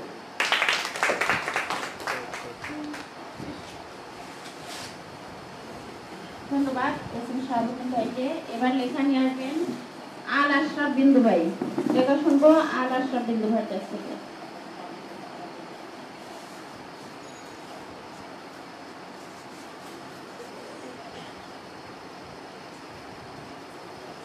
অসীময় শূন্যতায় চেয়ে থাকি আমি, কখন আসবে তুমি এ লড়াই, উপস্থিতি সুবিধা। আমাদের নবী কারীম সাল্লাল্লাহু আলাইহি সাল্লামের আগমনে আমরা এই পৃথিবীতে কেমন অনুভব করেছিলাম। আমি প্রথম একটি কথাই বলতে চাই, স্বধর্মের বিধিবিধান মানিয়া চলুন, তাহলে আমি মুসলিম, আমি হিন্দু, আমি বৌদ্ধ, আমি খ্রিস্টান, কেন এত অনুশীলন? যে কোনো মানুষ যে কোনো ধর্মে সে এগিয়ে যাবে, এইটাই তো ছিল আমাদের কামনা। আজকের এই প্রেক্ষাপটে আমি ঈদে মিলাদুন্নবী সাল্লাল্লাহু আলাইহি সাল্লাম উপলক্ষে আমার কবিতা পয়গাম। ত্রিভুবনে নুররত্ন মোহাম্মদিন এলো দুনিয়ায়, উম্মতি উম্মতি করুণা মাগে জাহানের বাদশাহ। তাওহীদ বাণী দিন ইমানি ভূজগতে ফুল ফোটে, জীব জড় কায়া ছায়া এক আল্লাহর সিজদায় লুটে। নেই নেই নেই কোন রব আল্লাহ ছাড়া, পবিত্রতা মহিমা নেয়ামত গায় ঝর্ণা দ্বারা। মোহাম্মদ আগমনী সব সৃষ্টি রহমতে হাসে, সাত আসমান জমিন মহিমাময় আনন্দে ভাসে। আল্লাহুম্মা সাল্লি আলা সাইয়্যিদিনা মুহাম্মাদিন, জিকিরে পথ চলা পৌঁছে দিবে দিন আহমদিন। রাসূলের প্রতি দুরূদ সালাম বর্ষিত শান্তি, প্রবিশ আত্মা বন্দী হোক আত্মার শান্তি। আল্লাহর বান্দার আল্লাহ ও বান্দার হক, শিক্ষা এলেমে দিন, শরীয়তে বেদায়েত আমলে রওশন রাসূলিন। মেরাজে পয়গাম জানালো হেদায়েতে সূর্যমণি, আকাশ জমিন দণ্ড হলো রাসূলে পাক মহাসম্মানী। অন্তরে প্রাচুর্য সর্বোত্তম প্রাচুর্য, সরল পথের বয়ান, আরশের ছায়াতলে আশ্রয় পাবে সাক্ষী পবিত্র কোরআন। রাসূল আমার শেষ ও শ্রেষ্ঠ নবী, আমরা তার উম্মত, জীবন মরণে শপথ আমাদের আমলে রাখিব সুন্নাত। ফি আমানিল্লাহ, আমিন। ধন্যবাদ রবি ভাইকে অনেক সুন্দর একটা লেখা পাঠ করার জন্য। আসলে যে ধর্মেই হোক সেই ধর্মেরই তো মানুষ শ্রদ্ধা করে, ভালোবাসে। আমরা যারা লেখক তারা অনেকেই দাবি করি আমরা অসাম্প্রদায়িক, অসাম্প্রদায়িক চেতনায় আমরা বিশ্বাসী, আমরা নিরপেক্ষ। অথচ এমন কথা বলা অনেক লেখকের লেখার মধ্যে আমি দেখেছি খোঁচা আছে, খোঁচা, মানে লিখছে ঠিকই কিন্তু একটা নির্দিষ্ট ধর্মকে খোঁচা মেরে লিখছে। কি দরকার ভাই? আমি যদি মুখে নিরপেক্ষ না হতে পারি বলবো না একদম কট্টর মুসলিম, আমি নিরপেক্ষ যাবই না, অথবা কট্টর হিন্দু, মানে যে ধর্মেই হোক নিরপেক্ষ বলবো, লেখার মধ্যে গোতা মারবো, দরকার কি? দরকার নেই। আমাদের লেখাগুলো পরিশীলিত হবে, এটা কিন্তু আমরা চাই। অবশ্যই অসাম্প্রদায়িক আমরা সবাই, এই চেতনায় আমরা বিশ্বাসী। যাই হোক, এবার লেখা শুনবো ইকবাল হোসেন রমেশের কাছ থেকে। লেখা নিয়ে আসবেন ইকবাল হোসেন রমেশ।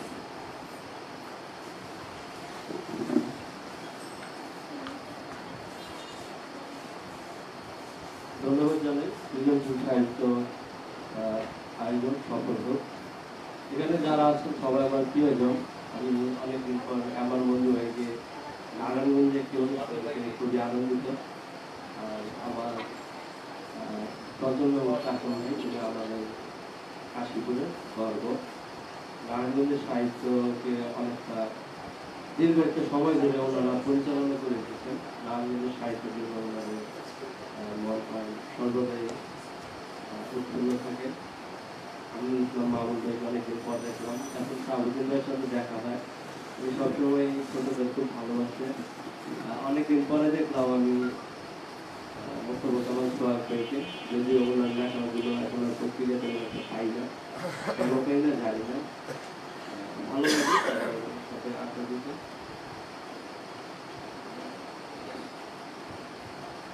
আমি গিয়েছিলাম যখন সাহিত্যকরণের অনুষ্ঠান হয়েছিল গত বছর, এবছর প্রথম দিকে, পরবর্তীতে সময় যখন করোনার এর জন্য সময়টা পিছিয়ে যায়, তো দীর্ঘ সময় পরে আমি প্রথম ওই অনুষ্ঠানে যে কবিতাটা পাঠ করেছিলাম সেটা ছিল রাষ্ট্র অংশ 1। আজকে দ্বিতীয় অংশটা পাঠ করবো। কবিতার শিরোনাম হে রাষ্ট্র অংশ 2। হে রাষ্ট্র, তোমার শহরে পুলিশ জানে না ভাষা শহীদ দেখতে কেমন ছিল, জানে না তোমার জনগণ বাংলা মাসের কত তারিখে হয়েছিল ভাষা আন্দোলন। তোমার শহর ছেয়ে গেছে বর্ণার টাইটেল বাবা, এতিমের ঘর ভেঙে তৈরি হয় বিনোদনের কারখানা। আর বেকার ঘুরছে তার নিজের বিবেক বিসর্জন দিতে। যদি একবার চাকরি হয় সব সুদ করে দিবে। হে রাষ্ট্র, তোমার শহরে খেতে খাওয়া লোকের প্রতি হিংসা শত্রুরে, আর তোমার ভাগ্য দেখে বলে দেয় জ্যোতিষী টিয়া পাখি আর সাপ, কিনা না তোমার শহরের লোকজন। কবি কি আর কি এই কবিতার মানে? তোমার শহরে কেউ নেই, কিছু নেই, নেই মানবতা, শুধু গরিব মানুষ জানে কোনো দিবস মানে কোনো নেতার মৃত্যুবার্ষিকী, আর প্যাট করে খাওয়া কিছুই দিয়ে না। সবাইকে ধন্যবাদ, সবাই ভালো থাকবে। ধন্যবাদ।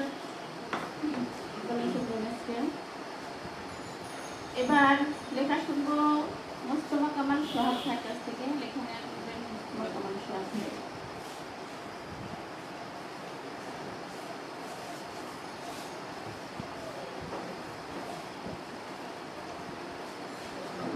ধন্যবাদ ভাইকে। কবিতা চলুক, খাবার খেতে থাকেন।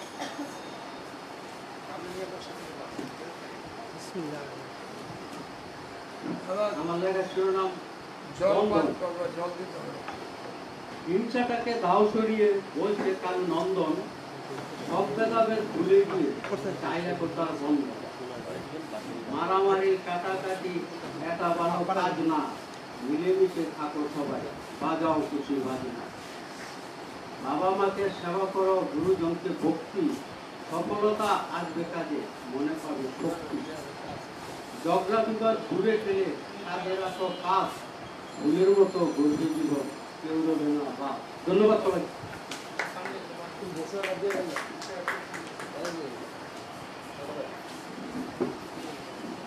ধন্যবাদ সোহাগ ভাইকে। এত সুন্দর একটা লাইব্রেরির মধ্যে একটা সাহিত্য সভা, আসলে কিন্তু ভালো লাগছে। আমারও খুব ইচ্ছা একটা লাইব্রেরি করি, সম্ভব কিনা জানি না, কিন্তু স্বপ্ন দেখি। যাই হোক, লেখা পাঠ করতে বোধ হয় কেউ বাকি নেই, একজন বাকি আছেন, খাচ্ছেন, খাওয়া শেষ করেন। তার মধ্যে আমি একটা লেখা শোনাই। আমি কিন্তু কুচামেরি মিলিয়ে লিখি মাঝে।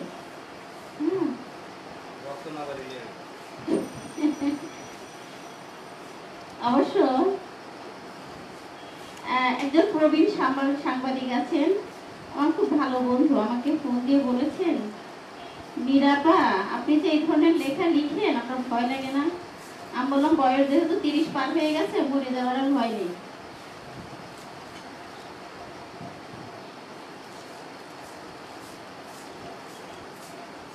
শিরোনাম নেই লেখাটার। হিন্দু মুসলিম বৌদ্ধ খ্রিস্টান নিয়েই বাংলাদেশ, সকল জাতি মিলে আমরা আছি ভালো বেশ। কোনো কারণে যাতে যাতে লাগলে লড়াই, দেখাও তোমরা অনেক বড়াই, বলো আছি হিন্দুর দলে। আবার দেখো তোমার দেশে বাড়লে পানি, লাগলে জীবন টানা টানি, তাদের ডুবাও তোমরা জলে। পানির গেট দিচ্ছ খুলে, যাচ্ছ তখন জাতি ভুলে, সেখানেও বার করে বাস তোমার জাত হিন্দু, তখন তাদের প্রতি ভালোবাসা থাকে না এক বিন্দু। কিন্তু এ দেশের মানুষ তাদের জন্য এগিয়ে দেয় সকল পণ্য, ভাবে আমরা সবাই এ দেশবাসী, পরস্পরকে আমরা বড়ই ভালোবাসি। হিন্দু মুসলিম এক কাতারে, জীবন যুদ্ধের এই পাথারে দিতে হবে পারি, ভেদাভেদ ভুলে সবাই প্রমাণ দেয় তাই।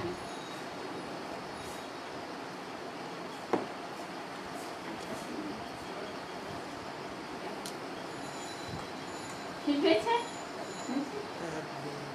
এবার আমরা একটা গান শুনবো রিক্তাপার কাছ থেকে। রিক্তাপা সম্ভবত এবারে প্রথম এসেছেন আমাদের এখানে, রিক্তাপা গান শোনাবেন।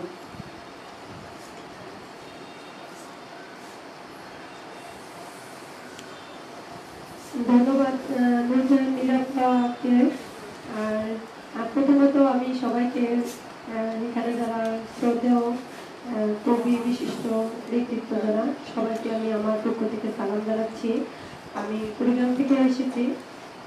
শুধু লেখার পাশাপাশি না, আমি আমার নিজের সুর লেখা এবং কণ্ঠে আমি গান দুইটা গিয়ে শোনাবো, হয়তো হৃদয় ছুঁয়ে যেতে পারে।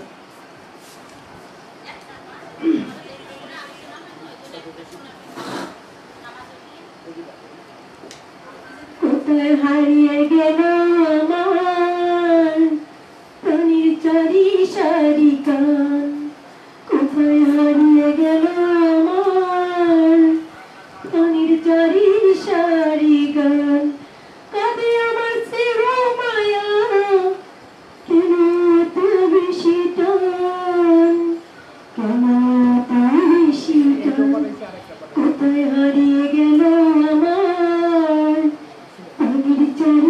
সারি গান কাঁদে আমার মায়া কেন এত বেশি টান কেন এত বেশি টান কোথায় হারিয়ে গেল আমার প্রাণের জারি সারি গান কাঁদতে পড়ে আমার দাদু জ্ঞানের পুঁথি পড়িত পুঁথির কথা কাটা মালায় আমার মনটা ভরিত দাদু পুঁথি পড়িত দাদু পুঁথি পড়িত রাখতে পড়ে আমার দাদু পুঁথি পড়িত পুঁথির কথা কাটা মালায় আমার মনটা ভরিত আমার মনটা ভরিত সারা বাড়ি পড়ে যেত সারা বাড়ি পড়ে যেত পুঁথির কলতান সারা বাড়ি পড়ে যেত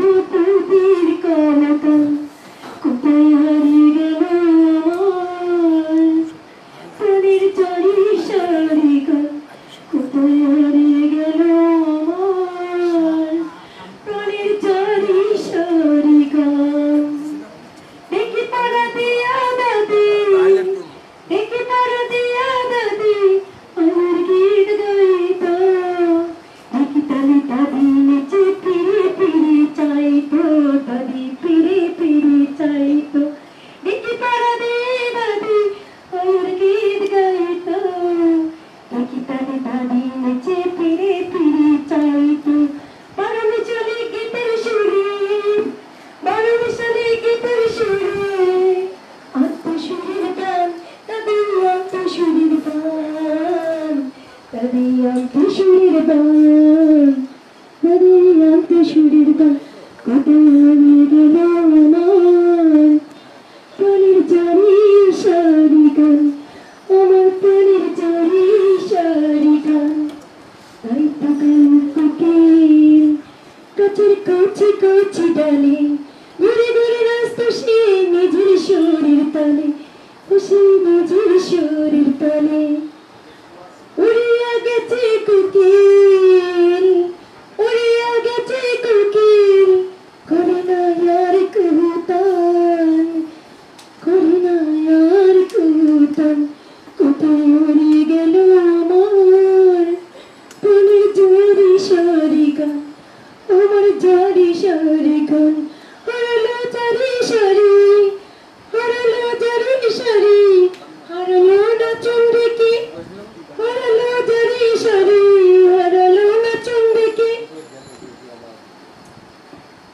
কোকিলা আসে না গায়ের ভালোই কি অতির জীবনে গায়ে এখন করোনা অভিমান অতির জীবনে এখন গায়ে করোনা অভিমান কোথায় হারিয়ে গেল আমার প্রাণের জারি সারি গান কোথায় হারিয়ে গেল আমার প্রাণের জারি সারি গান কোথায় হারিয়ে গেল আমার প্রাণের জারি সারি গান কোথায় হারিয়ে গেল আমার জারি সারি গান জারি সারি গান আরেকটা ছোট অনুরোধ একটা দুঃখের একটা গান দিয়ে আমি এখান থেকে বেরিয়ে নেবো আচ্ছা আমি অন্য আচ্ছা অন্য কিছু আচ্ছা সবার ধন্যবাদ নিরাপত্তাকে অসংখ্য ধন্যবাদ চমৎকার আমাদের সাহিত্য সৃজনশীল সাহিত্য করে আড্ডা আরো মুখরিত হোক আনন্দময় হোক ধন্যবাদ ধন্যবাদ রিক্তা আপাকে সুন্দর একটা গান শোনানোর জন্য। এবার সবার কাছে অনুরোধ থাকবে, যেহেতু পঠিত লেখার উপরে আমাদের আলোচনা হয়, আপনারা লেখাটা কাগজে লিখে নিয়ে আসবেন, মোবাইলে না, যারা নিয়মিত আসেন অবশ্যই লিখে নিয়ে আসবেন। এবার আমাদের লেখা নিয়ে আসবে নাজমুন নাহার আপা। লেখা শুনবো নাজমুন নাহার আপার কাছ থেকে। গত মাসে অনেক চমৎকার একটা লেখা ছিল, অনেক চমৎকার ছিল। আর আশা করি এবার অনেক ভালো একটা লেখা শুনবো আপার কাছ থেকে। ধন্যবাদ মোক্ষানীর আপুকে। আসলে আমি নতুন কোনো লেখা লিখিনি, এ মাসে আমার শাশুড়ির আম্মা মারা গিয়েছেন, তো লেখা হয়নি। খুবই মানে সবাই পরিবারের সবাই খুবই মন ভারাক্রান্ত আর কি। একটা মানুষ যদি চলে যায়, অসময়ে চলে গিয়েছেন অনেক, ওনার খুব বেশি এজ হয়নি, 61 বছর বয়স সবে মাত্র। তো সেই জন্য আসলে নতুন কোনো লেখাই লিখিনি। এছাড়াও আমি অসুস্থ ছিলাম, জ্বর ছিল। আমার বই থেকে একটা পুরনো লেখাই শোনাচ্ছি আপনাদের। করোনার সময় লেখাটা লিখেছিলাম, যদিও প্যান্ডামিক এখনো আছে, তারপরেও এটা যখন প্রথম দিকের লেখা আর কি। কবিতার নাম হচ্ছে পাথর চোখ। জানালার গ্রিলে নির্ঘুম রাত্রি যাপন, শুক্ল পক্ষের চাঁদ ছুঁয়ে বিবাদী মেঘের আবরণ, থেকে থেকে ডেকে যায় রাত জাগা পাখি, শূন্যতা ছুঁয়ে ও শুকুরে নিস্তব্ধ নগরী। ভালোবাসা পুড়েছিল উপেক্ষার আগুনে, নোনা জলে চোখ ভাসে কান্নার দামে, হৃদয় উঠুনে সঙ্গপনে নিঃশব্দ পদচারণ, স্মৃতির মিনা বিলাপ হয়ে ছড়ে। তুমি আমি পাশাপাশি, তবু যোগাযোগ বিহীন, শহরে কারফিউ বাজে গ্যাপরোয়া বায়নে, লাশের মিছিলে যদি যোগ হয়ে যায় আমি, তোমার পাথর চোখ থাকবে কি বৃষ্টিবিহীন। ধন্যবাদ সবাইকে।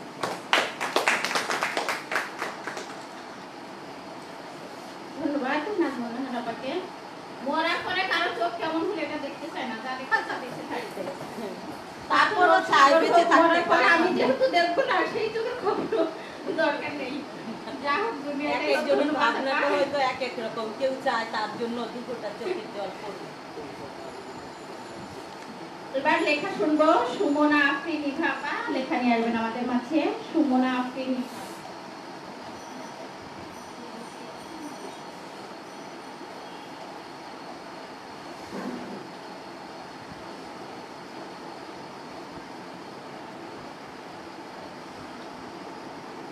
সবাইকে আসসালামু আলাইকুম। আমি দুঃখিত, সকালেই আসার কথা ছিল, ট্রাফিকের কারণে সেটা হয়ে ওঠে নাই। আমি আপনাদের এখানে আজকে প্রথম আসলাম। চঞ্চল মেহমুদ কাশেম ভাই আমার দীর্ঘদিনের পরিচিত। আমরা ঢাকাতে বিভিন্ন প্রোগ্রামে একসাথে অংশগ্রহণ করেছি, বিভিন্ন জায়গাতে আমরা একসাথে কবিতা পাঠ করেছি। উনি এখানে আমাকে আমন্ত্রণ জানিয়েছেন, এই জন্য আমি ওনাকে অসংখ্য ধন্যবাদ জানাচ্ছি এবং আপনাদের সাথে পরিচিত হতে পারবো আজকে, এজন্য সম্মানিত বোধ করছি। সবাইকে শুভেচ্ছা। আমি গতকালকে একটা লেখা কমপ্লিট করেছি, তো ভাবলাম যে আজকে সেটাই আপনাদেরকে পড়ে শুনাই।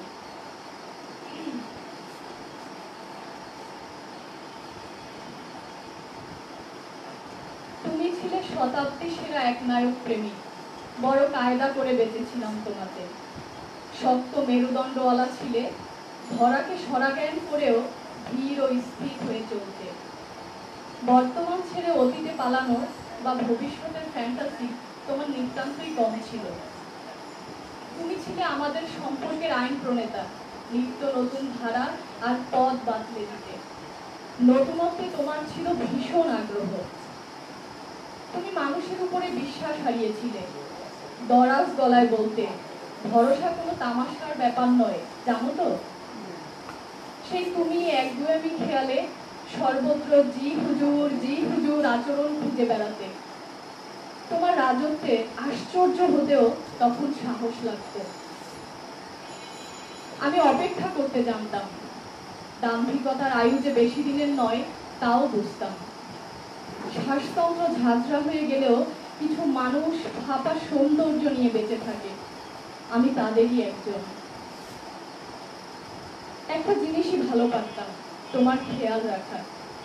আনন্দ নিয়ে করা একমাত্র কাজেও যখন ক্ষুদ্র ত্রুটি বিচ্যুতি নিত্যকার খবরের হেডলাইন হতো, মর্মাহত হৃদয়ের ভাবান্তর হতো, তখন কিছু অভিন্ন ছকের মিল খুঁজে পেতাম। আচ্ছা, তোমার খেয়াল রাখার অতি ইচ্ছেই কি আমাকে এত সস্তা করে তুললো? পুরনো ক্যাসেট বাজাচ্ছি এটাই বলবে হয়তো, কিন্তু বিশ্বাস করো, আজও আমি মনে প্রাণে মানি শ্রদ্ধা ও ভরসা তামাশার জিনিস নয়। আমি বিশ্বাস করি শব্দ বাণে যে দূরত্ব হয় তা আজন্ম কালেও ঘটে না। হৃদয় ভূমি একদিনে বিষাক্ত হয় না। অল্প বিস্তর জ্ঞানে যা কুলোয় তাতে স্পষ্ট তুমি মহান হলেও আচরণের দীক্ষাটা ঠিক পাওনি। লাগোয়া ভবনের চিলে কোঠায় ছেলে পেলেদের বেসুরো গলা পাচ্ছি, ছাদ বাগানের সবজি ফলগুলো বাতাসে দোল খাচ্ছে, কি সুন্দর লাগছে। মনে পড়ে এমন সৌন্দর্যের মাঝেও আমাদের মনে কোনো স্বস্তি থাকতো না, সুস্থতা থাকতো না। কিছু অনুভূতি দ্বিপাক্ষিক হতে হয়। ভাটায় শামুক ঝিনুক বয়ে যাবে, কে কতটা কুড়োতে পারলো তাই তো ব্যাপার। কণ্ঠের গুটি ছড়িয়ে বলতে বলতে খুব একা ছাড়বে না আমায়। এই বিকেলে মনে হয় তোমার আমার নাম পাশাপাশি কেবল ফিকশনেই মানায়।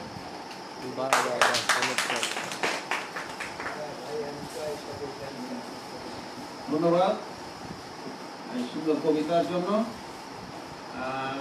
এখন লেখা পাঠ করবে, স্বরচিত লেখা পাঠ করবে আজকের সঞ্চালক এবং সাহিত্য ঘরের আহ্বায়ক নূরজাহান মীরা। লেখা পাঠ করবে নূরজাহান মীরা।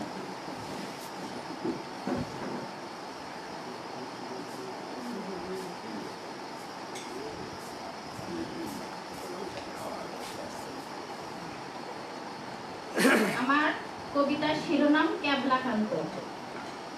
আবুল হোসেন, বিএ পাস, তৈলাক্ত চুলে মাথার মাঝখানে সিঁথি করে, ঢিলে ঢালা পাঞ্জাবি পায়জামার একখানা ঝোলানো ব্যাগ, এটাই তার বেড নতুন। হাঁটার রাস্তার এক পাশ দিয়ে আস্তে আস্তে, বড়দের সাথে তর্ক করতে নেই, চোখে চোখ রেখে কথা বলতে নেই, আর অহংকার করতে নেই। মা বলেছিলেন সেই ছোটবেলায়, আজও মনে রেখেছে। অসহায়ের পাশে দাঁড়ানো প্রকৃত মানুষের কাজ, লোক ঠকানো আর চুরি করা নাকি একই কথা, বাবা বলেছিলেন। তাই তো অসহায় এক মেয়েকে বিয়ে করেছিলেন, বয়সে বড় বলে বউয়ের চোখের দিকে তাকিয়ে কোনোদিন কথা বলতে পারেনি। ইচ্ছে ছিল ভালো চাকরি করার, ইন্টারভিউতে পাশ করলেও বিচারকদের এক কথা, বাবা ক্যাবলাকান্ত, এই মাথা ভরা তেল আর পাকানো স্মৃতিতে সবাই কাজ ফেলে তাকিয়ে থাকবে, হাসাহাসি করবে, একটু পরিবর্তন করে এসো, তোমার চাকরি পাক্কা। শ্রম বিক্রি করতে নিজের সত্তা পাল্টানো দরকারই নেই। করলো ছাগলের খামার আর নার্সারি, এখন বাগানে বসে বসে ফুল পাখি প্রজাপতির সাথে অনেক কথা হয় তার। ওরা কেউ বলে না আবুল হোসেন ক্যাবলাকান্ত, ঝোলানো ব্যাগটা সাথেই আছে, কখনো কবিতা লিখে ওটাতে ঢুকায়, কখনো বের করে পড়ে শোনায় ফুল পাখি আর প্রজাপতিকে। ধন্যবাদ সবাইকে। আমার এটা হচ্ছে একটা সম্পাদিত বই, এই লেখাটা মানে ওই লেখাটা আমার ছিল, মানে ওটা হ্যাঁ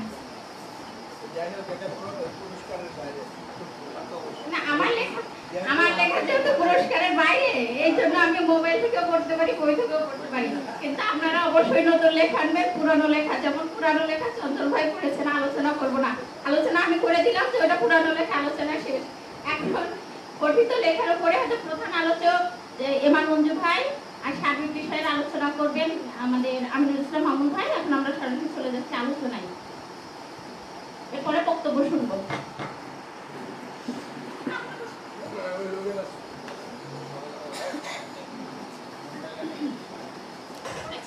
কেউ কি বাকি আছেন লেখা পাঠ করতে?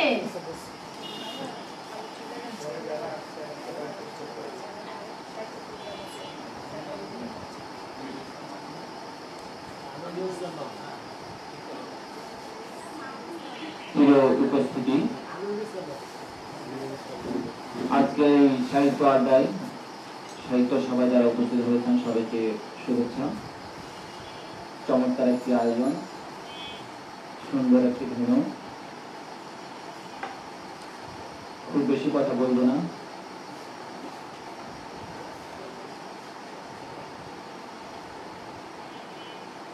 খুব বেশি সময় নেব না,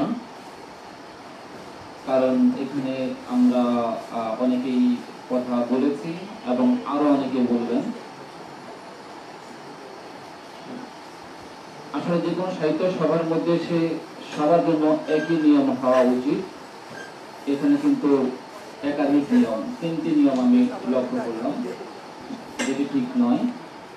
যেমন রিতা রহমানের জন্য একটা নিয়ম করা হয়েছে। রিতা রহমান শুধু একটা না, রিতা রহমান এবং এই যে পাশে আরেকজন আসলেন, হ্যাঁ হ্যাঁ, চশমা চোখে দেওয়া খাচ্ছেন, ওনার কথা বলছি, দুজনের জন্য এক নিয়ম। মঞ্জু ভাইয়ের জন্য দেখলাম যে এক নিয়ম, আর আমাদের বাদ বাকি সবার জন্য এক নিয়ম। তো মঞ্জু ভাইয়ের জন্য যেটা সেটা বলবো না, কারণ হচ্ছে যে প্রকৃত লেখা যদি জমা দিতে হয়, মঞ্জু ভাই কিন্তু মাথা থেকে লেখা পাঠ করেছেন, মাথাটা কেটে জমা দিতে বলবো না। কিন্তু বাদ বাকি সবার ক্ষেত্রে কিন্তু একই নিয়ম হওয়া উচিত। যেমন যারা মোবাইল থেকে পড়েছেন অবশ্যই মোবাইল জমা দিতে হবে, যা থেকে লেখা পড়েছেন তা জমা দিতেই হবে, মাথা ছাড়া। ঠিক আছে? আপনারা বসে আছেন অনেকক্ষণ থেকে, আজান পড়বে কিছুক্ষণ পরেই, নামাজের সময় হবে, আমরা আলোচনায় যাব। আসলে এখানে আলোচক একটা বুদ্ধিমানী কাজ করেছেন, সেটি হচ্ছে যে ভাগ করে দিয়েছেন। আমি কিন্তু আলোচনা অনুষ্ঠানে আগে আলোচনায় অংশ নিতাম, এখন কিন্তু অংশ নেই না, কারণ আলোচনা শেষ হওয়ার পরে দু চারটা কথা শুনতে হয় আমাকে, তো সেই জন্য এই থেকে দূরে রয়েছি।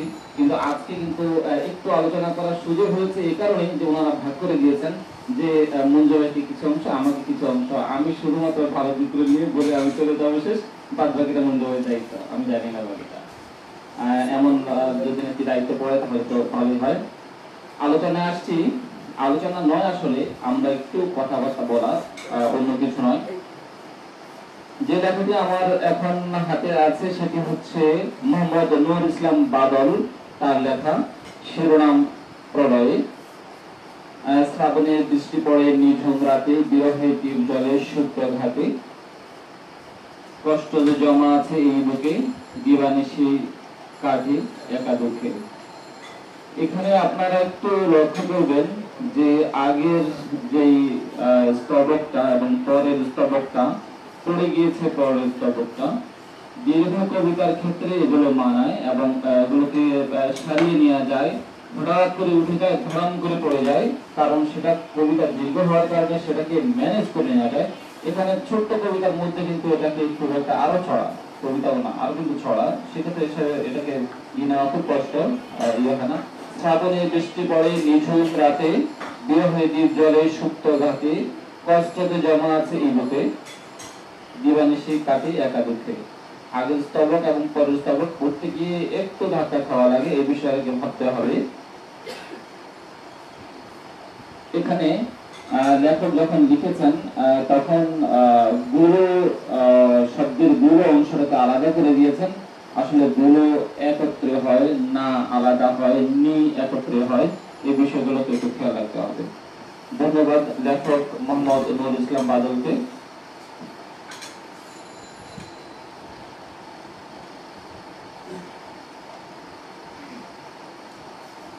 ফরিদ আহমেদ হৃদয় অনেকদিন থেকে লিখছেন, আমরা সবাই তাকে চিনি। লিখেছেন পাখিদের মিটিং, পাখিদেরকে নিয়ে লিখেছেন এবং অনেক ধরনের পাখি, তাদের মিটিং হচ্ছে, সেই বিষয়টা তিনি তুলে আনলেন। আমি তাকে একটু বানানের ব্যাপারটা একটু খেয়াল দিতে বলবো। যেমন দূরের একটি শব্দ এখানে দীর্ঘ করা হবে, একটি লাইন, বক্তা বলে আমরা ছিলাম গায়ের পুকুর গাছে, পেট ভরত যে খেয়ে তখন খাল বিলেরও মাছে, পেট ভরত। এখানের মধ্যে কিন্তু ভরত যেটা সেটা ভরত, ভরত কিন্তু বলা যায় দুই রকম হয়ে যায়। এখানে একটু খেয়াল রাখতে হবে, ক্রিয়াপদে প্রকার হয় না, উনি কিন্তু এই নিয়মটাই ফলো করেছেন ঠিক, কিন্তু এই নিয়মের একটু ব্যতিক্রমও আছে। এখানে সেই ব্যতিক্রমের মধ্যে ফেলতে হবে, কারণ ভরতচন্দ্র আমরা একজন লেখকের নাম জানি, এখানে মধ্যে সে একটু অনেকে ধাক্কা খেলেও খেতে পারে, সেক্ষেত্রে ক্রিয়াপদের মধ্যে ওটা বসিয়ে দিতেই হবে। ঠিক আছে, উনি ওই নিয়ম ফলো করেছেন, ঠিক আছে, সেটা কিন্তু ব্যতিক্রমটাও খেয়াল রাখতে হবে। ধরতো এখানে ওটা দিয়ে দিলেই মনে হয় সবচেয়ে ভালো হবে। চমৎকার একটি লাইন আমরা এখানে মধ্যে অনেকগুলো লেখাটা সুন্দর হয়েছে। জাতীয় ওই পাখি এসে দুঃখ করে ইস, মেঠো পথে দেই না আমি আগের মতো শীষ। চমৎকার একটা বিষয় এখানে উঠে আসছে, দুটা লাইনের মধ্যে চমৎকার। লেখককে অসংখ্য ধন্যবাদ, ফরিদ আহমেদ হৃদয়।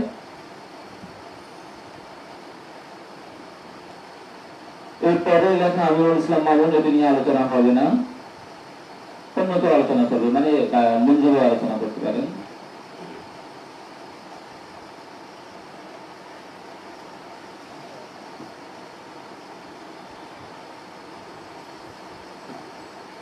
আমার নদী, চাঁদমিয়া চান্দু, চান্দু ভাই, নারায়ণগঞ্জের সাহিত্য সভা মানে চান্দু ভাই থাকবেন, এবং আজ নয়, কাল নয়, এক বছর নয়, অর্ধযুগ নয়, যুগের পর যুগই বলা যায়। তাকে আমরা নিরবচ্ছিন্ন ভাবে দেখছি সবগুলো সাহিত্য অনুষ্ঠানে। ওনার লেখা নিয়ে আসলে খুব বেশি বলার কিছু থাকে না কারো, কারণ চমৎকার লিখেন, খুব ভালো লিখেন। তবে লিখতে গিয়ে স্তবকের একটু লাইনটাকে আরেকটা স্তবকের সাথে একটা স্তবকের লাইন নিয়ে গেছেন, তাড়াতাড়ি লিখতে গেলে যেটা হয় সেটা। ধন্যবাদ চান্দু ভাইকে চমৎকার একটি লেখার জন্য। শিরোনাম ছিল আমার নদী। তিনি আসলে এখানে লিখেছেন শীতলক্ষাকে নিয়ে। শীতলক্ষা কিন্তু এক শব্দে হবে, শীত এবং শীতলক্ষা হয়ে গেছে, শীতলক্ষা একসঙ্গে হবে। শীতলক্ষার যে জল, আসলে নদীর জল কিন্তু কালো ছিল এক সময়, সেই কালো আর এখনকার কালোর মধ্যে যে পার্থক্য তিনি কিন্তু সেটি তুলে আনলেন। কাজলা দিঘি আমরা কত চমৎকার ভাবে পড়ে আসছি, শুনে আসছি, নদীর কালো জল কত চমৎকার ভাবে পড়ে আসছি, শুনে আসছি, আর এখনকার নদীর কালো জল এক নয়। চান্দুভাই সেটি নিয়ে আসছেন এখানের মধ্যে। এখনকার কালো হচ্ছে নোংরা, বর্জ্য, এগুলোর মাধ্যমে কালো হয়ে গেছে, আর এক সময় কালো ছিল সেটা প্রাকৃতিক ভাবে ছিল, কালো জল ছোট ছোট ঢেউ ফেলে দিত, তাই না? ধন্যবাদ চান্দু ভাই আপনাকে।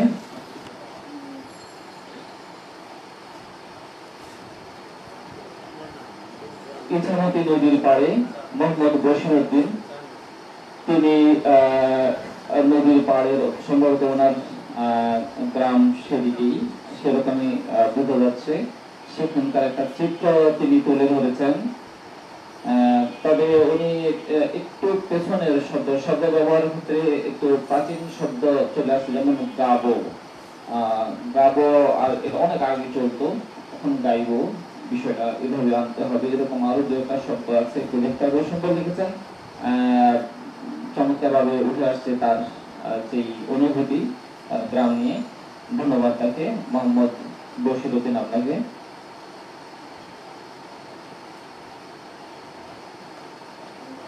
লেখক যদি তার নিজের নাম ভুলে যায় তাহলে কি করতে হবে, তাই না? লেখক তার নিজের নাম ভুলে যায় তাহলে তো অবশ্য হতেই পারে, কবিরা এমন হয়, কারণ কবিতা কিন্তু। তবে এখনকার কবিতা কিন্তু তেমন হয় না, তাড়াতাড়ি করে প্রিন্টে নিয়ে আসছে তো, যার কারণে, এবং অব্রত হওয়ার কারণে কিছু সমস্যা হয়, সেই সমস্যাগুলো এখানে ফুটে আসছে, ফুটে উঠছে। যেমন পৃথিবীতে লিখতে গিয়ে এখানের মধ্যে একত্র হয়ে গেছে মাঝখানে দুটা শব্দ, এই সমস্যাগুলো হয় যখন ইয়ে করতে হয়, বিশেষ করে অব্রত যখন নেওয়া হয়, সমস্যা, লিপ্ত সমস্যা অনেকের ক্ষেত্রে। আমি রাজলক্ষ্মীর কথা বলছি। দ্রোহের কবিতা তো আজকাল খুব কমই লেখা হয়, অনেকে ভয় পায় লিখতে, বিভিন্ন কারণে বিভিন্ন বিষয় লিখতে ভয় পায়। এক সময় কিন্তু কবিরা লিখতে মেরুদণ্ড শক্ত ছিল, যার যার অনুভূতি তারা প্রকাশ করত, কিন্তু এখন সেটা আমার মনে হয় যেন একটু কমে আসছে। তিনি লিখেছেন যেভাবে লিখে আসছেন, সুন্দর লিখেছেন। দ্রোহী শিরোনামটা ছিল, শেষে যিনি যেটা বললেন কবিতার মধ্যে, তারপরে একদিন যুদ্ধহীন বৈষম্যহীন পৃথিবীতে এক ঝলক শান্তির বাতাস বয়ে যায়, গ্রাম মহল্লা দেশের সীমানা পরিচয় ছিঁড়ে পৃথিবীর সন্তান হিসেবে আমি নিতে চাই আমার শেষ নিঃশ্বাস। আসলে এর আগে ইনি যা বললেন সব কিন্তু বললেন প্রতিবাদের কথা, সেই সব প্রতিবাদের কথা বলে সেই শান্তির কথা বললেন। আসলে প্রতিবাদ ছাড়া কিন্তু শান্তি আসে না। আপনাকে যদি পরিবর্তন আনতে হয়, প্রথমে রক্ত ঝরাতে হবে, তারপর শান্তি আসবে সেখানে। এটা পৃথিবীর সব শান্তির ইতিহাসের পেছনে কিন্তু রক্ত রয়েছে, যুদ্ধ রয়েছে, তারপর শান্তিটা আসছে। চমৎকার লিখেছেন, তাকে ধন্যবাদ জানাচ্ছি সুন্দর একটি লেখার জন্য। এখানে অবশ্য তিনি আরো এখানে শুরুর যে প্রথম যে স্তবকটা সেখানের মধ্যে একটি শব্দ ব্যবহার করেছেন, দ্রোহ মানে প্রতি তার প্রেম, দ্রোহ মানে মৃত্যুর সংগ্রাম। দুইভাবে বিশ্লেষণ করা যায়। আমি পজিটিভলি বিশ্লেষণ করবো এই শব্দটাকে, দ্রোহ মানে প্রতি তার প্রেম। প্রতি তার কাজ কিন্তু প্রেম করা নয়, তার কাজ অন্য, কিন্তু সে প্রেম করছে। এখানে কবি কিভাবে এটাকে উপস্থাপন করেছেন আমরা কবিতা পড়লে হয়তো বুঝতে পারবো। এটাকে দিতে হবে যে এটাও কিন্তু একটা প্রতিটার যে প্রেমটা, এটাও একটা প্রতিবাদ, এক ধরনের প্রতিবাদী শব্দ হিসেবে এটি আসছে। ধন্যবাদ রাজলক্ষ্মী আপনাকে। চঞ্চল মেহমুদ কাশিম ভাই, একটি প্রবন্ধ মনে হয় এখানে করতে হয়েছে। তিনটি বউ, বন্ধু, বউ। আমার যতটুকু খেয়াল পড়ে বইমেলাতে বছর 3-4 আগে আমাদের হুমায়ুন কবির ঢালি একজন লেখক আছেন, তিনি আর হচ্ছেন আরেকজন লেখক আমাদের মারা গেছেন, চমৎকার ভাবে ছড়ায় ছড়ায় কথা বলতেন, আলম তালুকদার ভাই, দুজনে কথা হচ্ছিল বইমেলায়। তো সেখানের মধ্যে সে সম্ভবত আলম তালুকদারের ভাইয়ের বইয়ের প্লাফের মধ্যে লেখা ছিল তার বইয়ের সংখ্যা 103টি। বইয়ের জায়গায় বইয়ের সংখ্যা 103টির জায়গায় বইয়ের সংখ্যা 103টি হয়ে গেছে। এটা নিয়ে কিন্তু মানে বই কিন্তু ছাপা হয়েছে, মেলায় আসছে এবং সেটা হাতে নিয়ে তারা হাসাহাসি করছিলেন। তো বই এবং বইয়ের মধ্যে কিন্তু পেঁচিয়ে যায়, কিন্তু পেঁচানোর অর্থটা আমি বুঝি না, কারণ বই আর বইয়ের মধ্যে সম্পর্ক কিন্তু পেঁচানোর না, অনেক দূরের সম্পর্ক। কারণ বইরা কিন্তু বই খুব একটা পছন্দ করে বলে মনে হয় না। আপনি আপনার বাসায় যদি যান, আপনার বাসা দিকে খেয়াল করলে সেটা একটা ইয়ে করবেন, লক্ষ্য করবেন যে এখানে বই আছে, লাইব্রেরি আছে, এই জায়গাটা কিন্তু পরিষ্কার করবেন না, ওই বাসাগুলা ওই অন্যান্য জায়গা পরিষ্কার করবে, এই তুমি পরিষ্কার করো, ঠিক আছে? এটা হলো যে আরেকজনের জন্য, বাদ বাকিটা তা। তো তিনটি একত্রে নিয়ে আসেন, বই, বন্ধু, বউ। চমৎকার। আমরা প্রবন্ধটা শুনেছি চঞ্চল মোহাম্মদ কাশিম ভাই, কিন্তু কাশিম ভাই এখানে মতো আপনি এই তিনটা বিষয়ে 3টা ছবি আসা দরকার ছিল। ছবি আসছে 2টা, বউকেও আনলেন, বইকেও আনলেন, বন্ধু কই গেল? বন্ধুর কোনো ছবি নাই। এটা কি একজন কি আপনার এখান থেকে বাসা করতে পারলেন না? ধন্যবাদ কাশিম ভাই আপনাকে। চমৎকার। আমরা একটি প্রবন্ধ শুনলাম তার কাছ থেকে।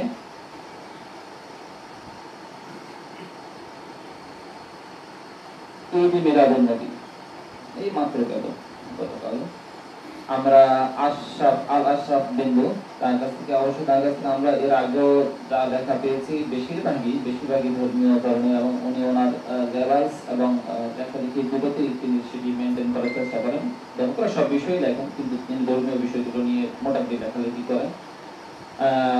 ধন্যবাদ। চমৎকার। কিন্তু আসলে এখানের মধ্যে ধর্মীয় শব্দ অনেক ব্যবহার করা হয়েছে, যেগুলো ধর্ম বিষয়ে যারা একটু জানেন ওই শব্দগুলোর অর্থ তারা বুঝতে পারবেন না।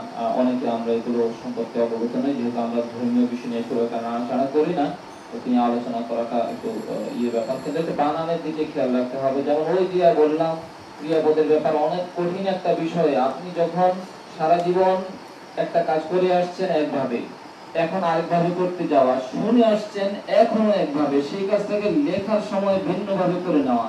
যেমন রাখবো, উচ্চারণে বলছে রাখবো, ওটা আছে, কিন্তু লিখতে গেলে আপনার ওটা হবে না, কারণ এটা ক্রিয়াপদ, কঠিন একটা ব্যাপার।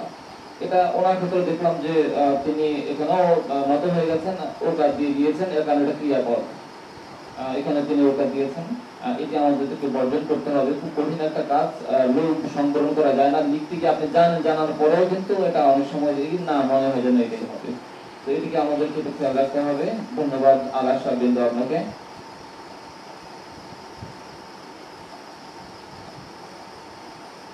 বন্ধন মোস্তফা কামাল সোহাগ অনেকদিন থেকে লিখেন এবং ভালোই লেখেন, খুব বেশি আলোচনা করার কিছু সুন্দর লিখেছেন তিনি। কালু এবং নন্দন দুজনের নাম এখানে উঠে আসছে, আর নাকি একজনের নাম নেই দুই অংশ জানি না, তবে মনে হচ্ছে যেন কালু এবং নন্দন একজন মুসলমান একজন হিন্দু এরকম মনে হতে পারে। হিংসাটা কে দাও সরিয়ে বলছে কালু নন্দন সব ভাবে ভুলে গিয়ে চাই একতার বন্ধন। সুন্দর, কিন্তু একটু বানানোর দিকে খেয়াল রাখতে হবে আমাদেরকে, ঝগড়া না ঝগড়া, এটা খেয়াল রাখতে হবে। দূরের ব্যাপারটা দীর্ঘটা দিয়ে হবে, রবে না, আমাদেরকে একটু খেয়াল রাখতে হবে যে রবে না, রবে শব্দটাকে ঠিক আছে, কিন্তু এটাকে আমাদেরকে অ্যাভয়েড করতে হবে, চেষ্টা করতে হবে যেন এই শব্দগুলো আমরা ব্যবহার না করি, কারণ অনেক আগে এগুলো ব্যবহার করা হতো, এখন আর খুব একটা ব্যবহার করা হচ্ছে না। ধন্যবাদ বলতে হবে আমার সোহাগ আপনাকে। গোলাম নবী কান্না ভাই, এখানে আলোচনার কিছু নাই। জয়ের পতাকা ওড়ে গ্যালারিতে ওই বাংলা এদেশ যেন জেগে ওঠে, এই যেই কান্না ভাইয়ের লেখনে আলোচনা করার আর তেমন কিছু নেই। চমৎকার হয়েছে, চমৎকার হওয়াটাই স্বাভাবিক, কারণ আমরা যারা এখানে আছি আমরা অনেকেই ওনাদের কাছ থেকে শেখার চেষ্টা করি। ধন্যবাদ কান্না ভাই আপনাকে।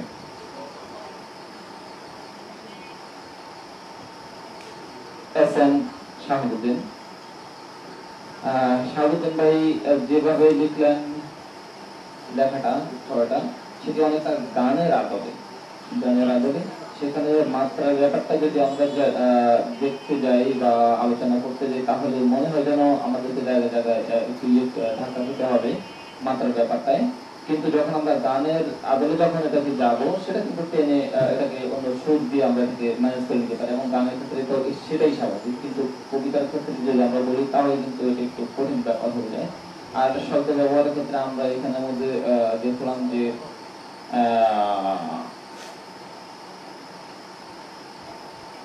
বানানের ক্ষেত্রে যেমন গড়িয়ে না ঘুরিয়ে, ঘরের ঘ, এই যেমন সাহিত্য ঘর, এই ঘরটা হবে আর কি এখানে মধ্যে এটা খেয়াল রাখার। আর আরেক জায়গার মধ্যে আমি অবশ্য ঠিক করিনি, কে ঠিক করে মনে কাশেম ভাই, অফসরির চোখে, সেখানে রাখালের চোখে না নাকি মঞ্জু হয়ে করেছেন জানি না, এখানে রাখালের, আচ্ছা এখানে রাখালের হলেই চমৎকার হয় এবং সেটি করা হয়েছে পরে এসে কেটে। ধন্যবাদ আছেন সাবুদ্দিন ভাই আপনাকে। সাবুদ্দিন ভাই অবশ্য কবিতা বা ছড়া লিখতে গেলে গানের আদলে একটু চলে আসাটাই স্বাভাবিক, কারণও হচ্ছে কারণ উনি ওই লাইন নিয়ে বেশি কাজকর্ম করেন। ধন্যবাদ সাবুদ্দিন ভাই আপনাকে। আমার হাতে আসলে যতগুলো লেখা ছিল সবগুলো লেখা শেষ, এখন আর কোনো কাজ নেই। এখন হচ্ছে কি যেন একজনকে বিজয়ী ঘোষণার পালা, না জানো কি না এরকম কিছু একটা না, মানে যা লেখা আমি শ্রেষ্ঠ লেখা, শ্রেষ্ঠ আমি তো আমার পুরস্কারটা আমার তো মন চাইছে আমার নাম ঘোষণা করে দেব। এখানে যারা বুঝতে হয়েছেন আসলে কয়েকজনের নাম এই আলোচনা ইয়ে থেকে বাদ যাবে, যেমন এমআর মঞ্জুরের নাম বাদ যাবে, আমিনুল ইসলাম মামুন বাদ যাবে, চঞ্চল মোহাম্মদ কাশিম ভাই বাদ যাবে, গোলাম নবী কান্নারে বাদ যাবে, ঠিক আছে। এই ধরনের আরো কয়েকজন আছে, নূরজাহান মীরা উনি বাদ যাবেন, এরকম আরো দুজন আছেন বাদ যাবে। সুতরাং এই বাদ যাওয়াটা কিন্তু তাদের অধিকারের পর্যায়ে চলে গেছে, কারণ তারা কিন্তু অনেক দূর পথ হেঁটে এসেছেন, কারণ জন্য পুরস্কার তারা নিতে নিতে ক্লান্ত হয়ে গেছেন, ঠিক আছে। এখন অন্যদের জন্য, এখন অন্যদের পালা। আমি আসলে কার নাম ঘোষণা করবো,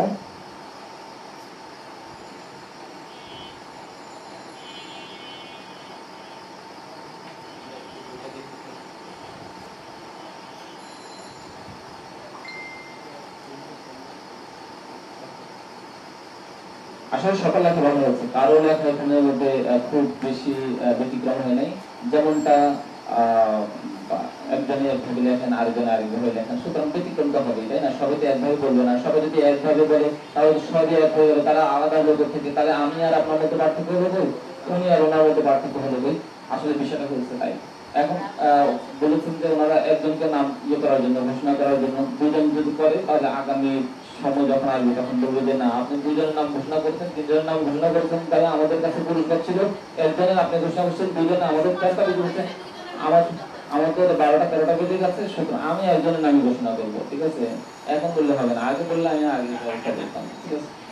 তো আমি এখন আসলে আমাদের এখানে চান্দু ভাই কান্দে কান্দে ভাইয়ের লেখাটা আমার কাছে একটু আলাদা, কারণ উনি নদীর কালো জলকে অন্যভাবে তুলে আনছেন। আগে কালো আর এখনকার কালোর মধ্যে যে তফাৎটা ছড়া ছড়া চমৎকারভাবে তুলে আনছেন। আপনি যখন এই লেখাটা পড়েছেন তখন আপনারা শুনেছেন। কান্দে ভাই, আপনাকে আজকে পঠিত লেখার উপর শ্রেষ্ঠ বিজয়ী ঘোষণা করা হলো। ধন্যবাদ আপনাকে, ধন্যবাদ আপনারা যারা এখানে উপস্থিত হয়েছেন আপনাদের সবাইকে।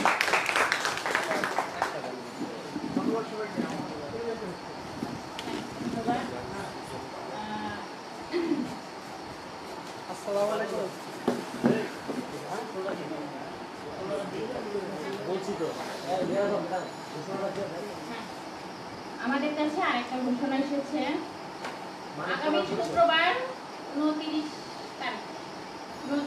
তারিখে শুক্রবার মানব কল্যাণ পরিষদের পক্ষ থেকে সাহিত্য সভার আয়োজন করা হয়েছে মাধবী প্লাজার 4 তলা মানব কল্যাণের অফিসে।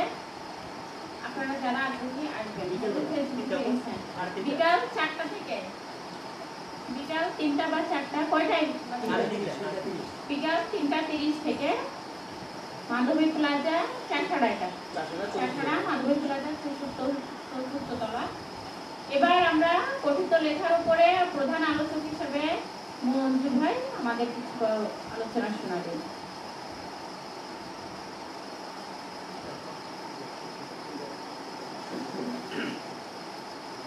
ধন্যবাদ আজকের অনুষ্ঠানের উপস্থাপিকা।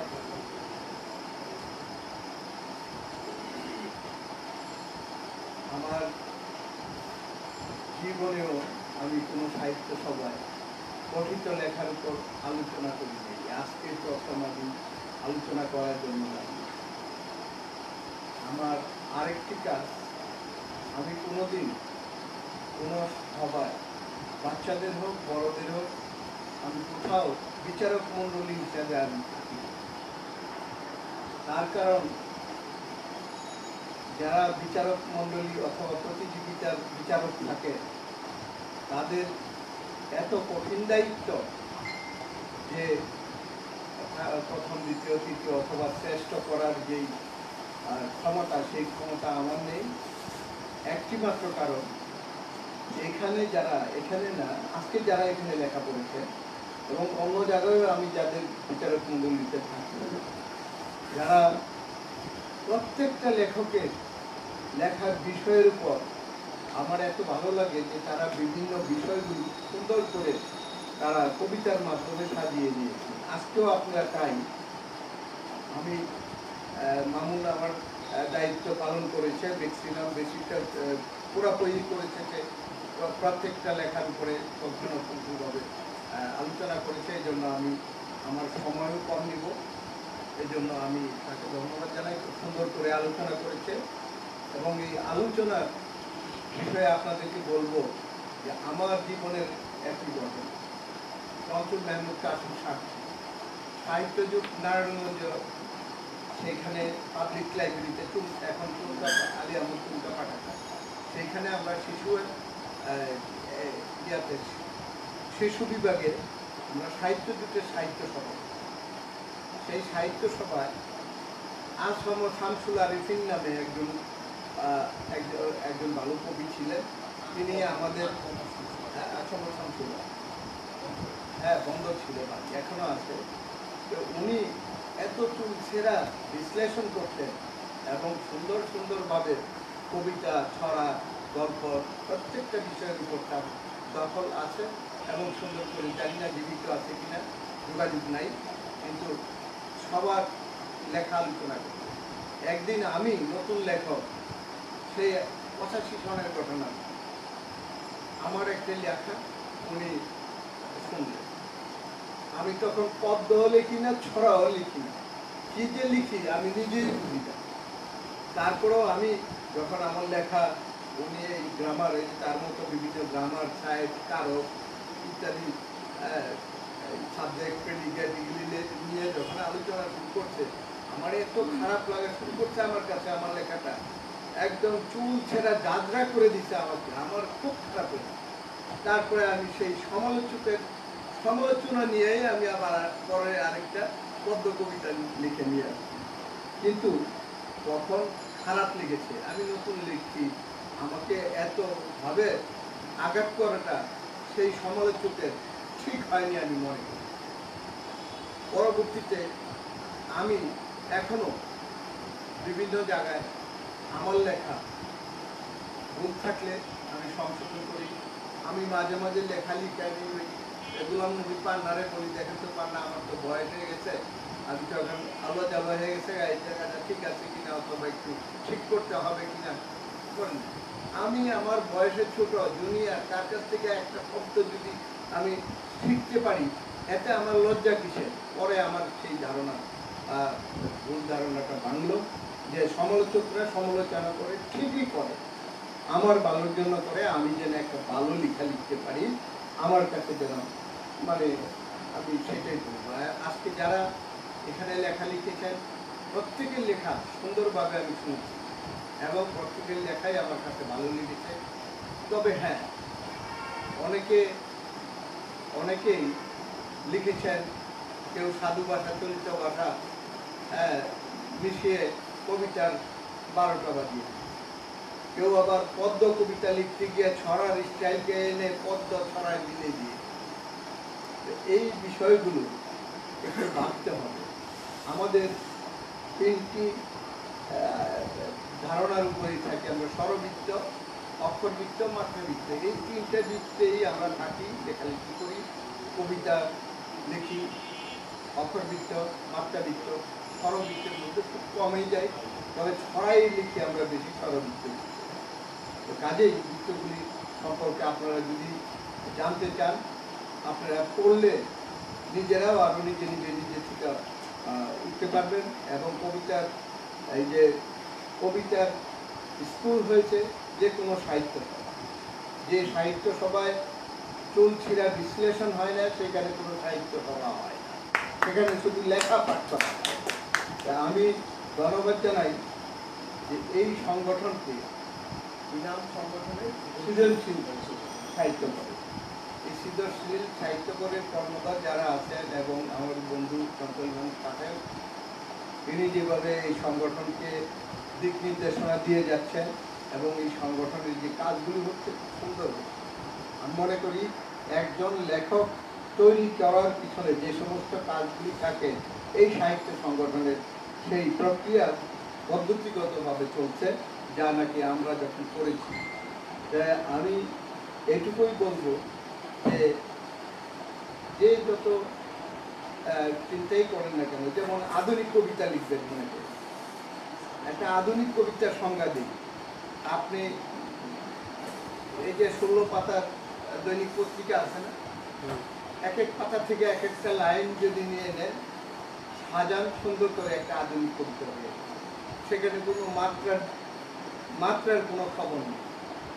আবার যেমন একটি লন্ড্রির সিল, কবিতার সিল, একটি শার্ট, একটি প্যান্ট, হ্যাঁ, অথবা আরো চাদর টাদর শেষ, একটা লন্ড্রির স্লিপ দিয়ে একটা কবিতা লিখতে। অথবা যেমন গাভীর পেছনে খেপা সার, দ্রুত দায়, যেমন আমরা শেষ। বর্তমান সরকারও মহিলা, বিরোধী দলের নেত্রীও মহিলা, তাদের পিছনে আমরা ছুটছি। অথবা একটা ছেলে একটা মেয়ের পিছনে দৌড়চ্ছে, একটি কথার 3-4টার অর্থ বোঝায় আধুনিক কবিতা। আরো আছে, যেমন মনে করেন আপনারা যদি ছড়া লিখেন, যারা ছড়া লিখেন তাদেরকে বলবো, ছড়া আর পদ্য কিন্তু এক না। ছড়াতে আপনি ছড়া পড়তে থাকবেন যেন কোথাও যেন হোঁচট না খায়, হোঁচট খেলেই আপনার ছড়াটা পড়ে যাবে, পদ্য কবিতার মতো হয়ে যাবে।